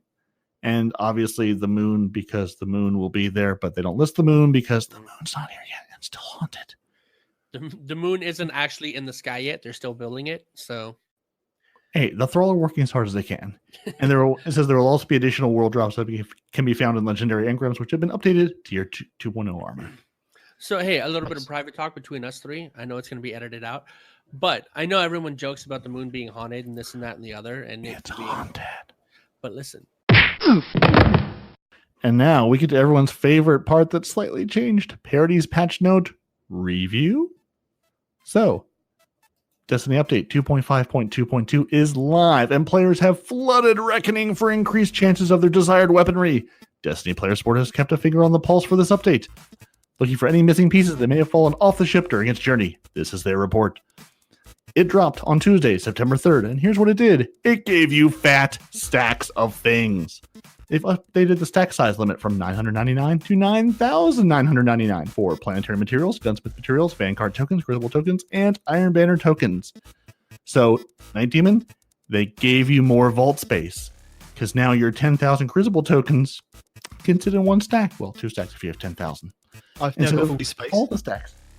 Yeah, you have so much room now. Also, Braytech schematics are more plentiful. The Braytech schematics are no longer limited to 1 per day per account. Though the item description still says they are, it's lying. It'll be updated at a later time. Braytech schematics also have a 25% chance drop when you open a Rasputin data cache. I got 2 of them while I was farming override protocols or override frequencies over the last week, so they're there. They're out in the world. Go enjoy them. The 4 Braytech weapons offered by Anabray are also tied to the Wayfarer seal and now have a greater chance for granting weapons you do not currently have. So if you're trying to be a Wayfarer, there's hope for you yet. And your Pinnacle grenade launchers are now easier to obtain, which you talked about the details last week, I believe. So they're easier to obtain. That's out in the world. Go grind for them. No. You have to repeat it because Respawn likes it. No, he doesn't. He doesn't have Maybe to. somebody didn't listen last week, Respawn. Don't Doesn't be matter. cruel. Go back to listen to last week's podcast. No. Yes. Leave. Everything's been reduced. Go The only ahead. thing I'm going to say is on your next Iron Banner, you can get 2x kills for your mountaintop. So if you're going for your mountaintop, don't go into comp. Go into Iron Banner when it comes back. Also, Reckoning and Game at Prime changes. Enemies in Reckoning have adjusted to have less health and do less damage to players. Again, I was able to get through one without a well warlock. Increased weapon drops in Reckoning and Game at Prime. They further increased bad luck protection for each activity, so players should receive a weapon reward after playing multiple matches without one dropping. The Tier 3 Reckoning will have even higher drop rates, even more, as it is more challenging. Stand by for a Eververse, second. Hold on. Don't move ahead. I have something I can give you guys, and you guys can put it like a link in the show notes or whatever. You're slowing me down. I know, but it is directly involving the Reckoning. I have screenshots of what weapons you can get during what weeks and and how to farm those. I can give you can give them. All right. No, you can continue. I just wanted to let you know that that's a thing I'm going to send you. So you had to stop me to tell me you were going to send me a thing. You could have just sent me without stopping me. Good. Moving on. Eververse. Shut It's up! an issue that would cause wrapped items to no longer be refundable when transferred between characters. The Forsaken character boost is no longer available for purchase. Oh, did you remember that was a thing? Because it's gone now. You will still receive one, so if you buy Forsaken, you'll still get a character boost, but you can't buy them. Any other issues, go contact the help forum. They will help you out. Respawn reminder, because he loves them so much. Moments of Triumph end date is September 17th. So if you're working on your 2019 seal, you have until September 17th to get it done. Also, PC purchases, you can't buy it anymore. Can't buy Destiny 2 on PC. Can't buy silver on PC. You do need to log into Battle.net before October 1st to claim any silver you have lingering there. And cross-save issues, there are some. They set up a forum. If you're having issues with cross-save, go to the cross-save forum. We'll link it in the show notes. And that's it. That's been your Peroty patch note review for the week, because these things have already happened and we don't know what they're going to break next. So here's a quick thing that happened to me whenever I started playing on PC. Quick Respawn show note. No. You know how you were talking about how things happen on whatever. Something you just said reminded me of this. So let's move on because we don't want to hear about that. News and information. News and information. Here is a roundup the of cross-save news issues. from Twitter's, Reddit's, we're and just going to skip forums. over cross-save issues. I said cross-save issues. I He's said there's an done the entire cross-save. forum for them. Did you? Okay, my bad. Yes. I sure did. Quickly, speedily. So DMG has clarified on Reddit that Year 1 Iron Banner ornaments from Season 2 and 3 can be applied to the new set. Armor sets from Year 1 and 2 will not be ornamented. So if you want to look like the old times, play the new stuff. Yes, or just finish out doing what you're doing now, kind of stuff. Mm-hmm. Bungie say that the Bungie bounties are back on all platforms throughout Year 3, and that was a tweet. 6v6 Control has skill match. 6v6 Classic Mix is connection match. And they wanted to give options, known as they know skill matching is a hot topic in the community. Speaking of hot topics, listen up. You were just talking about Iron Banner, right? That reminds me of something that's been going on this past week about Not the Iron how Banner. It is. One of the things is involving the Iron Banner armor. Yes, it is, and it's about how next season we've already seen some of the Iron Banners and some of the raid gears and some of the Eververse items. And the Eververse items, you know what this sounds like, Peroty? You know what this sounds like, Peroty? Sounds like upcoming things we're going to talk about in the next file. I think it's an upcoming Respawn Rants. I think that's where he's trying to go. It's definitely out of that. So before he rants about Respawn Rants, they're just saying, they are going to work on the maps, taking the maps out. They're going to work on those maps, especially Dead Cliffs was the one they pointed out about thinking of the people you spawn trapped. So that's it. That's all your news from this week. Well, we can move on to the armor. We can move on. No. That's all the news. There's no more news. It's news. There is more news. There is news about, wasn't this armor supposed to be for the raid as it matches the raid weapons we've seen? No, additional news. Sony are going to be at the Tokyo Game Show this week, and they've listed a Shadowkeep trailer, which is scheduled in for Thursday. If anybody's interested, it'll probably be online as well. No one cares about Sony. Sony's the reason we couldn't have nice things until now. No one loves Sony. Right. PlayStation players, we love you, but nobody loves Sony. And no, but we're all playing nicely together. It's just the same trailer we've already seen, but now in Japanese. That's it. No. Bungie was tweeted at asking if Bottom Tree, Striker, and Dawnblade need a more resilience nerf. To be honest, the duration also goes on for too long. And Bungie put, shoot them and the duration will be adjusted. Seriously, though, we'll pass along your feedback to the team. So basically what they've said is I thought that was what we've said. I thought it was interesting that they didn't touch the super that's running rampant right now. They're like, nope, that's good. That's fine. Things are okay. We nerfed it once. We think it's in a perfect spot. Sorry, I missed out on something because I was looking something up. What super is running rampant right now? Nothing. Don't worry. Don't tell him. I'm not going to tell him because if he played the game, he would know this by now. I have been playing the game, but I just don't play it in PvP. So what are you talking about? Or in Gambit, or in Strikes, or anywhere where there's lots of ads you can run around and kill.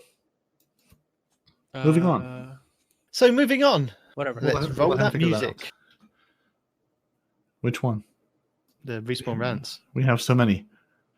I think. Are you going into a Respawn Rant? Yeah. I was just sending something to you guys. That picture I was telling you all about. All right.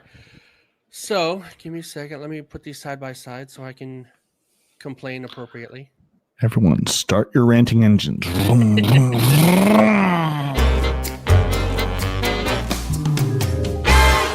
Okay, all right. Look, so in the beginning, right, I was backing Bungie with this whole microtransaction thing. Everybody was complaining about it. I said, look, I understand people don't like it, but it's just another way that they can fund the Destiny universe, right? So I didn't mind too much because it was an optional thing. You didn't have to get the stuff if you didn't want to. I chose to partake because I like the stuff and I like helping Bungie out. But they've taken it too far. And this is my opinion, but this is my show. Just elaborate on why. Yeah, well, not my show. This is our show, and my opinion is where I get to say here, right? So I understand that microtransactions are how Bungie gets their extra funding. I even supported him and backed them up on a past cast. I don't even know how long ago, right? It is a necessary evil. Get over it. So this week at Bungie showed us the armor sets, right? And just take a look, for example, at the new raid armor, right? Kind of looks sweet with the glowy lights and everything like that until you realize it's just a reskin of the Osiris armor. They've added some glowy bits. That's it. There's nothing new. There's nothing unique except the glowy bits. And for some people, that might be enough. For me, them reskinning an old armor for a new raid is just taking it too far, especially since if you look at the Eververse armor, the Eververse armor is looking good. It's looking real. It's looking so good that it's looking too good, in my opinion, for something that should be optional, right? The only way you can get sweet looking armor is by paying for it, and doing end game activities like the raid is just going to give you a reskin. Doing competitive things like Iron Banner is going to give you not a reskin, just ugly looking armor. That is not, to me, what Iron Banner should look like. Even the seashells, I didn't think the seashells looked good, but they were ornate. They were detailed. They were different. This armor is just ugly, right? Maybe somebody out there likes it. Maybe they like the whole, holier than thou, homey look on their Titan, Warlock, or Hunter. I don't. I like to stick out. I like to be different in a crowd of people, I guess, right? But anyway, so having good-looking armor at Eververse is great. Don't get me wrong, right? If you want to go buy good-looking armor, it should be worth the money that you spend, or Bright Dust, or whatever. It should be worth it. However, if you're going to have good-looking armor in Eververse and then ignore the other armor in the game that you have to ignore, that you have to earn, that's just not okay. That is really not okay. And I really hope this gets addressed before the release of Shadowkeep due to the community outrage about it. But I doubt it. I mean, it's already underway. It's a month away. I don't think they're going to change it at this point. So what the hell, Bungie? I can't even, I don't even have any more words. I'm surprised that this happened. Whatever. I'm done. Right? I'm so frustrated. I don't even have any words to say for the rest of this rant. I'm just done. This shouldn't have been a thing. We shouldn't have to talk about this. You shouldn't have the armor that you earn being reskins or ugly, and then the only armor that looks good you have to pay for. Whatever. I'm done. That's it. And the Dreambane armor you get from the moon, I'm sorry, that's a spaceman. He went to the space college. He's a space college graduate. You know where he graduated space college from? Titan, where you can also get the same armor for your Titan to look like a spaceman. But really, can we look at the Dreambane armor for the Warlock? What happened there? What happened? I'm pretty sure that's a Minecraft mask he's wearing. I don't see that armor anywhere. In the TWAB is the first armor set down. The Dreambane set you get from the moon. The Titan looks like a spaceman with some rings all over him. Hunter, he's got a nice little gas mask on. He's ready for the moon. And then I don't know what happened to the Warlock. Our Warlock friends, I don't know what they put on your head, but it's very confounding. I've got questions. I don't think there are good answers to them, but I have so many questions. I know this is making riveting podcast. Well, we talk about pictures, but it is. It absolutely is. It's the best. The problem I think you put the Respawn's pictures, got they can see for themselves. Is the armor that Respawn's referring to is the raid armor that Bungie have come out and confirmed that is raid armor, and it looks to be a reskin of the Trials of Osiris. Sorry, not the Trials of Osiris. It was the reskin just of the Mars Osiris armor. Just the Osiris armor. Osiris DLC. Yeah. But if you look at it, they have made a lot more tweaks to it and made it a lot more ornate with the glows on it. So they have worked on it. It's not like it's a copy and paste. So they have put effort into it. It is pretty much a copy and paste. They've added a few spikes and some glowy bits. That's it. It does look different. And a lot of people in the community are up in arms about it, much like Respawn, which is why we let Respawn have his little rant about it, because he speaks for a majority in the community that are upset that something's been reskinned.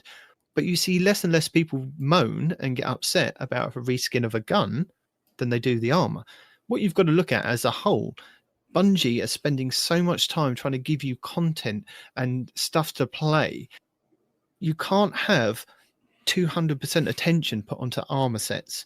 If they're taking an armor set that's already previously been in the game and tweaking it and making it looks more, does look different and it does look original with glows.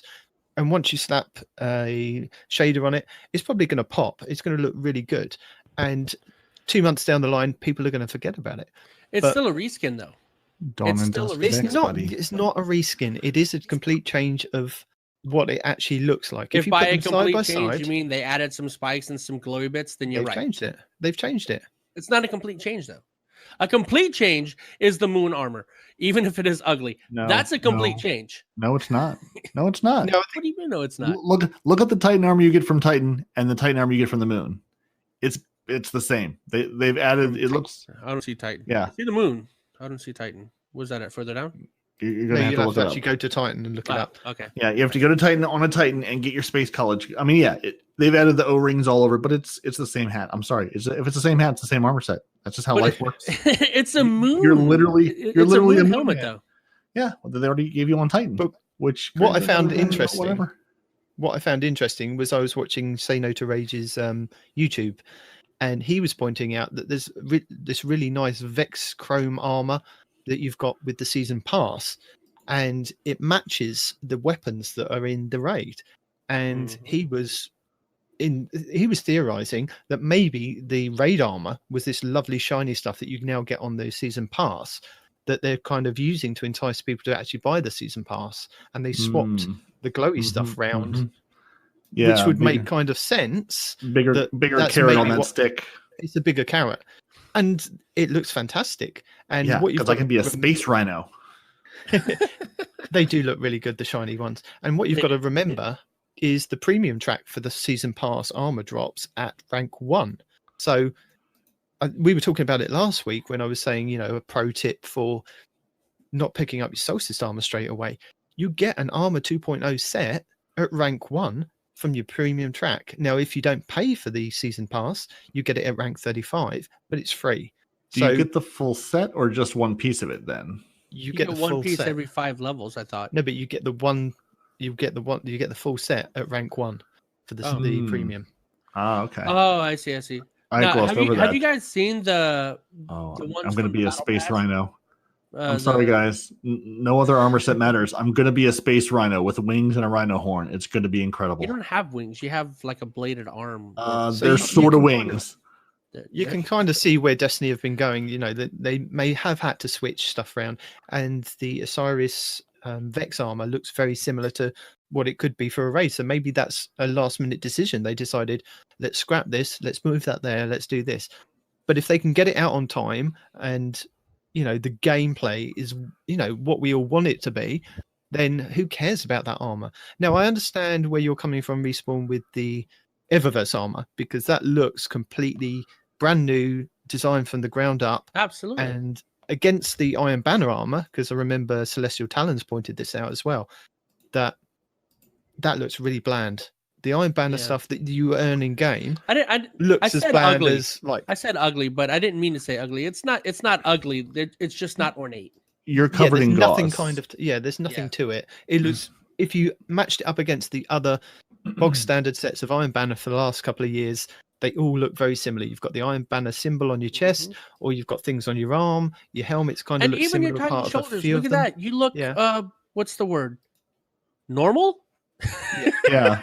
Which, although the iron, the Iron Will, the armor set for Iron Banner, I wonder if they went lower key on that one, because you're going to have presumably 3 years of Iron Banner armor ornaments, because I have to believe this is going to be ornamented. This armor set doesn't look great, but you can put any of your other ornaments from past Iron Banners on, saying, "Hey, I'm so it's like those toys you had when you were a kid. You had the little GI Joes that had like holes in the shoulders, and you could like attach armor. Ronin Warriors, not GI Joe. Ronin Warriors. You had the little plain guys, and then you could just kind of clip on the armor pieces. Is that what this is? This is the Under Armor. It's not the actual armor. There you go. The Under Armor, and then all the ornaments you just kind of clip on. Yeah, because that honestly, that was my first thought. I mean, it looks like we're just all covered in gauze. Like all I can see is like we're wrapped in bandages. Like, hey, we gave you an armor set that's sort of like here's baby's first armor set. If you're a veteran and have played the game, you can make this armor look like a seashell or a samurai or whatever the current one is. That's not the samurai, because that's the only one you should care about. But I think it's here's the Iron Banner armor. We're not going to spend a ton of time on it. Here's an armor set that you can then put all these other ornaments into. Because if you're giving us if you've ornamentized all the Eververse armor, you've already, they've already said you're going to be able to use your old Iron Banner stuff, your Iron Banner ornaments. Here's the armor set, but it will support all of those ornaments. And maybe we're going to get some more ornaments. That'd be nice. But yeah, this is not a great set, but you can put things on top of it, which seems like it would make sense. But I can understand, Celestials. Oh, totally. Yeah. It's still when you scroll past these. Yeah, you scroll past these sets and you're like, what happened? Colors to it, and it definitely does pop when you match it up against the Iron Banner set. And I could understand him taking more of an approach of that's not fair, to not really about the raid armor. Let's face it, it's going to look fantastic. It's going to play fantastic. There's going to be different things, different mods that you can put on it, and you're going to forget the fact that it was an Osiris piece of gear, because you can still wear that other shiny piece of armor 2.0. Once you see it, though, you can't unsee it. That's my thing. But the real question is, for the Eververse armor, the hunter has arrows on his back. Does he have to use a bow wearing that armor? Is that a requirement now because of the arrows on the back? I feel like it's a requirement.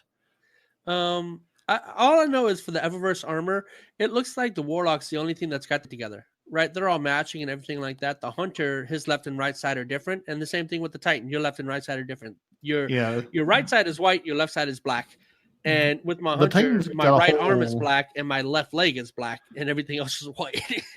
Yeah, the Titan, it's like they got it's dressed like- in the dark. Yeah. Well, the Titan's weird because like we have the big lions on the shoulders from New Monarchy, from back when that was a faction good rallies set. were a thing, Right. and then we've got like the poofy like feathery neck from was it an Iron Banner? One Looks of like the an Shacks? Iron Wolf kind of armor. Yeah, it was something from like they had the big it was Or something Crucible. Shax gave you, for Crucible, and then a metal mohawk. So it's sort of like mix and match. We'll take this, and then a big giant lion on the butt cape. It's like, all right, very lion-y. This is definitely a Lannister armor set with a metal mohawk because of reasons. Yeah.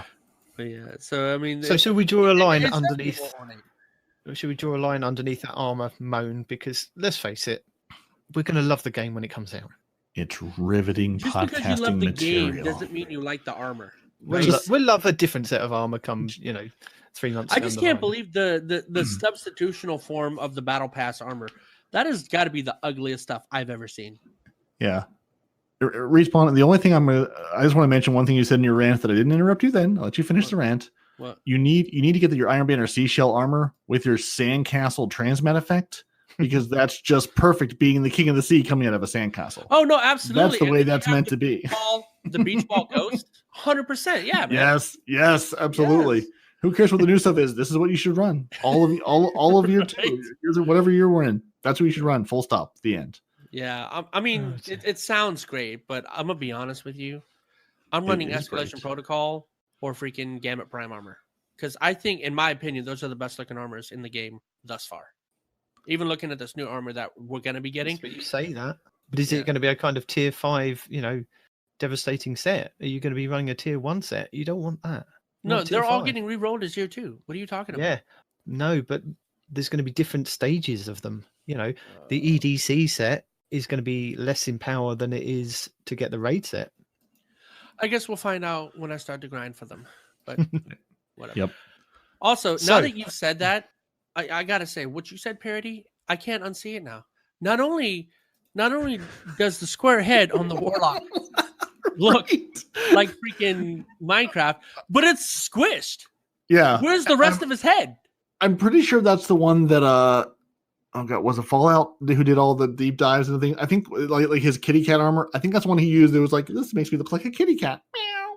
Oh, I think that was the helmet. Maybe I'm wrong, but I think that was the helmet because I was going. but no, I recognize my that main one. concern isn't Anyway. just that it's square. That's accurate. But look at the size of his head compared to the So- Hunter and the Titan. He's Right. missing part of his head. I've got so many questions about this. Anyway, we will move the armor. Yeah, It's like the TARDIS. The helmet's bigger on the inside. everyone, we'll link the TWAB in the show notes. Go look at the TWAB and just be mystified with us. Just join us in our mystified of what Our happened. here. mystifications. There we Yes. go. I love that word. All right. So we have an amendment to the season pass, No, we thanks to Sin from the Guardian Hub podcast, who pointed out that we might have got it a bit wrong last week with our explanation of how the season pass works. So this is where all the kind of confusion comes from. Bungie originally said that you'd have to pay for everything, anything that you want to play on each system going forward. So that meant if you wanted to buy Shadowkeep, you had to then purchase it on Xbox and PC and PlayStation if you wanted to play on those. And the same with the season pass. But Paul Tassi from Forbes has tried to get to the bottom of it by reaching out to Bungie. And I will link his whole article about his backwards and forwards with them. But what it sounds like is that half of what we already knew, Shadowkeep needs to be purchased on every platform that you want to play on. But the season pass is cross-play. But they still haven't said 100%, exactly. They haven't kind of cleared it up. What will be what? So will you be able to play the season pass Vex Offensive? Will that be crossplay? Will the rewards from the premium track be unlocked no matter what platform you are on? And I think we either need to wait for Bungie to come out or just explain in a final point what they mean by being able to take your season pass and gain progress no matter what platform you play on. So we do know that no matter what platform you do play on, you will make progress on your artifact and your pass rewards. But whether the pass rewards drop on some place that you haven't purchased them is another thing. So I will link Paul Tassie's article in the show notes. Excellent. And yeah, if you want to hang out in Discord, go join the Guardian Hub Discord, because I know they've been having a lot of conversation around this, and there's a lot of good dudes over there. And we've got some raid spoilers, because who doesn't love a good raid spoiler? So I love good raid spoilers. What are we we'll talking put in show notes, where to avoid, what time. Normally No, we it's won't. respawn rants. Not gonna happen. Actually, we're putting respawn rants that you can avoid that, and then the spoiler section. Nobody wants to avoid respawn rants, just spoilers. Right. So here is your spoilers. If you don't want to listen to spoilers, skip ahead a bit and listen to a voice that's not British, and it will be not spoilers. Onward, spoiler British voice. Coming out of PAX West, they had basically the game was opened up for players to play on, and players were told, don't take pictures of the screens. You're not allowed to go and deep dive. So what did people do?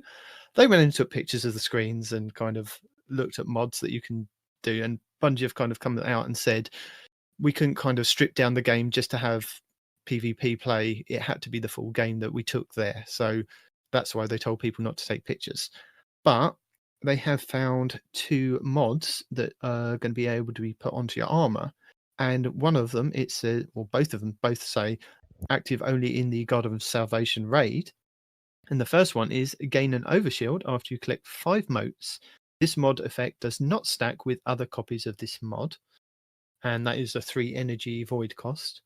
And then you have another one that says gain an increase to weapon damage while within 5 meters of an active Vex relay. Multiple copies of this mod stack to increase the benefit.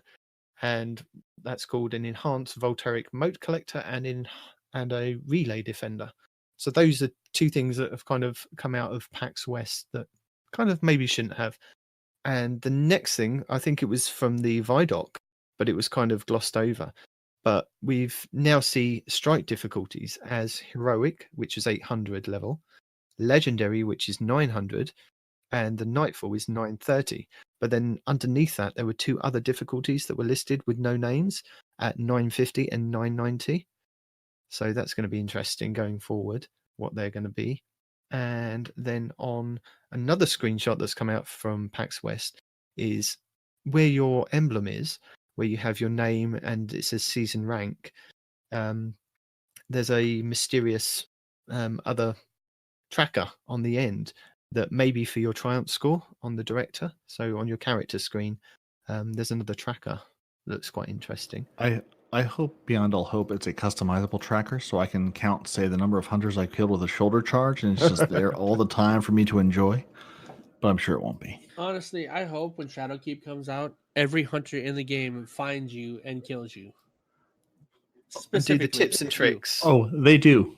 They do, trust me. So, tips, tricks, and guides. This week, we have a few videos for you, starting off with MTash, who has a rangefinder perk video where he discusses the pluses and minuses behind the perk from the gun and a reason why you might not necessarily need it or want it on the weapon. And it was a very interesting video to watch. I recommend going and having a look yourself, because it may sway a decision of whether you do lots of farming for a weapon or not, in the reasons why you want to choose that weapon or that perk. So recommend go and see that one.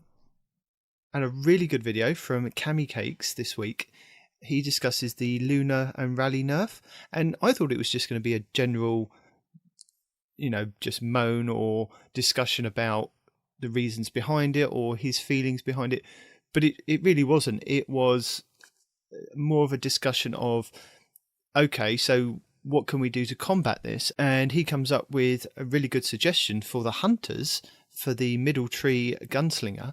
So with your knife throw, if you throw out your knives and get a damage tick on an enemy, it will boost your reload speed. So that paired with enhanced reloader would greatly increase your chances of actually firing off a mounting top and reloading super fast. So you could imagine that with the well and the burning ticks from the knives and your enhanced reloader, it's going to be something quite fun to actually pair together. So we've already got content creators looking at other ways to help negate the instant reloads from the well and the rally barricade nerf. And that's a really good video to watch because he kind of breaks it down for you, the reasons behind it and why it's a really good thing.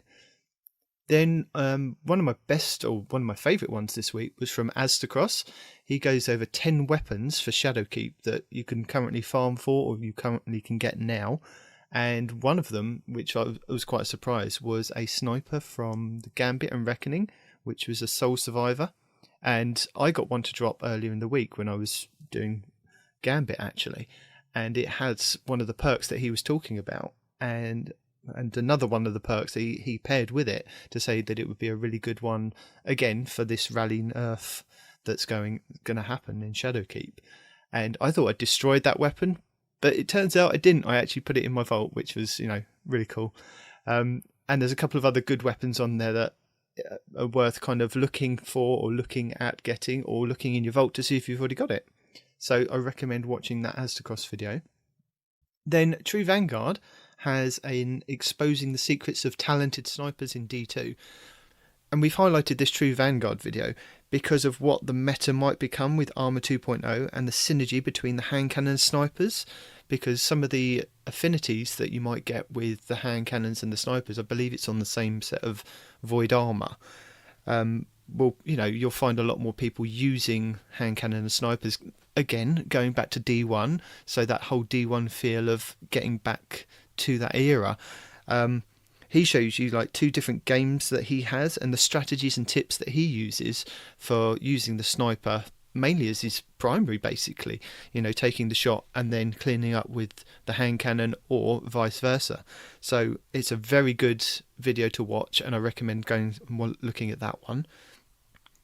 And then we have Deicide has a Spare Rash Redrix's Broadsword Godroll PvP perk review video, mainly for Shadowkeep, where he goes over the guns, and he's time-stamped each section, and he's got kind of 2 god rolls for each weapon that, you could look for or look for farming for. So if you are close to getting your Redrix, or even if you're not, you've got like a 3 times XP coming up in a couple of weeks for Crucible.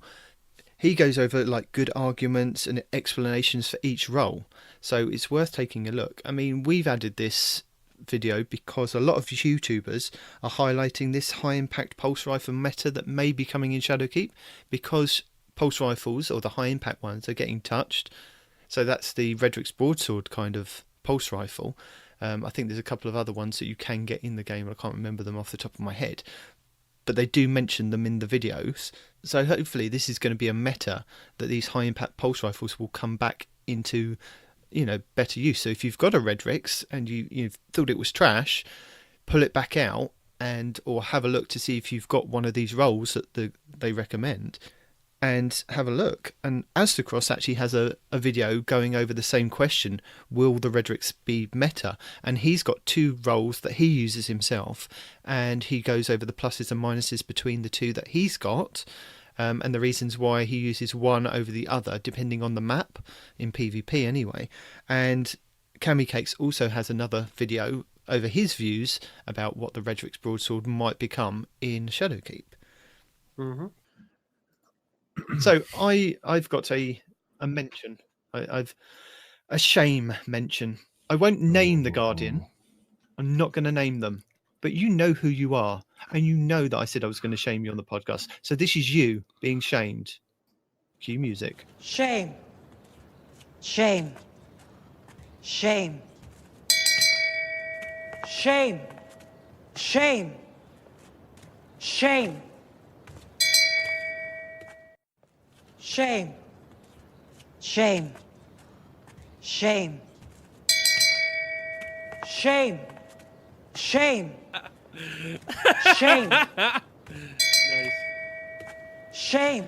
So, Respawn, do you want to take us through what the competition is? Yeah, so the competition is this, right? So you know how we have our openings and our closers and things like that, right? So the competition is whoever can come up with the best opening. It could be you ribbing on us, it could be you praising us, it could be whatever, but it has to be comedic. right? That's my stipulation. If you can make it good without it being comedic, but I'm looking for comedy because that's how I am. Regardless, whoever can come up with the best, funniest opening about us three Guardians is going to be put in a pool of 3. And of that 3, we're going to randomly pick who gets the code for the emblem that we have. It's the heart emblem that I can't remember the name of it to save my life. It's the one that they got for donating so much money to the thing. System of Peace. Huh? System of Peace emblem. Yeah, that one, right? Yeah. So, of the 3 people that give us the funniest intros, we're going to randomly pick from those 3 to get that emblem. Free of charge. Dun, dun, dun, dun. So, that's it. Peroty, take us home. We are home. Woohoo! No, Wait, what? End the podcast. And if you want to give us suggestions, we will give you all the ways to do that in just a moment. Because thank you for joining us. Your Titans this week have been Peroty and Night Demon. Your Hunters, no one responds in real life. If you have suggestions or want to yell at us or want to tell us all the good things, you can email the show at 2titansandahunter@hotmail.com. Hit us up on Twitter at 2titans_hunter. Go to our Instagram, instagram.com/2titansandahunter, all spelled out. Go to Facebook, search it there because there's a bunch of numbers on the end. You can join the Frozen Clan at join.frozen.party. That's Frozen with a 0. If you enjoy sandwiches, hang out with us. If you don't enjoy sandwiches, go join the Guardian Hub. If you really don't enjoy sandwiches, you're going to have to find another clan because we have nothing for you this week. Sorry. Send us your clans if you want more people. You can watch the show on YouTube. You can listen to us on Podcoin, Apple Podcasts, Google Play, Spotify, and wherever fine podcasts are downloaded. You can find your favorite Guardian on Xbox Live and possibly PC. Dun, dun, dun, dun. On PC, for some reason, it's not no one responds in real life because there's a character limitation. So on PC, I'm just no one responds if you're interested. And no one does respawn. So that's been our show this week. Thanks for hanging out. Thanks for having fun. Lazy Guts has returned to read all the things. And yeah. Everyone say goodbye. Deuces! All right.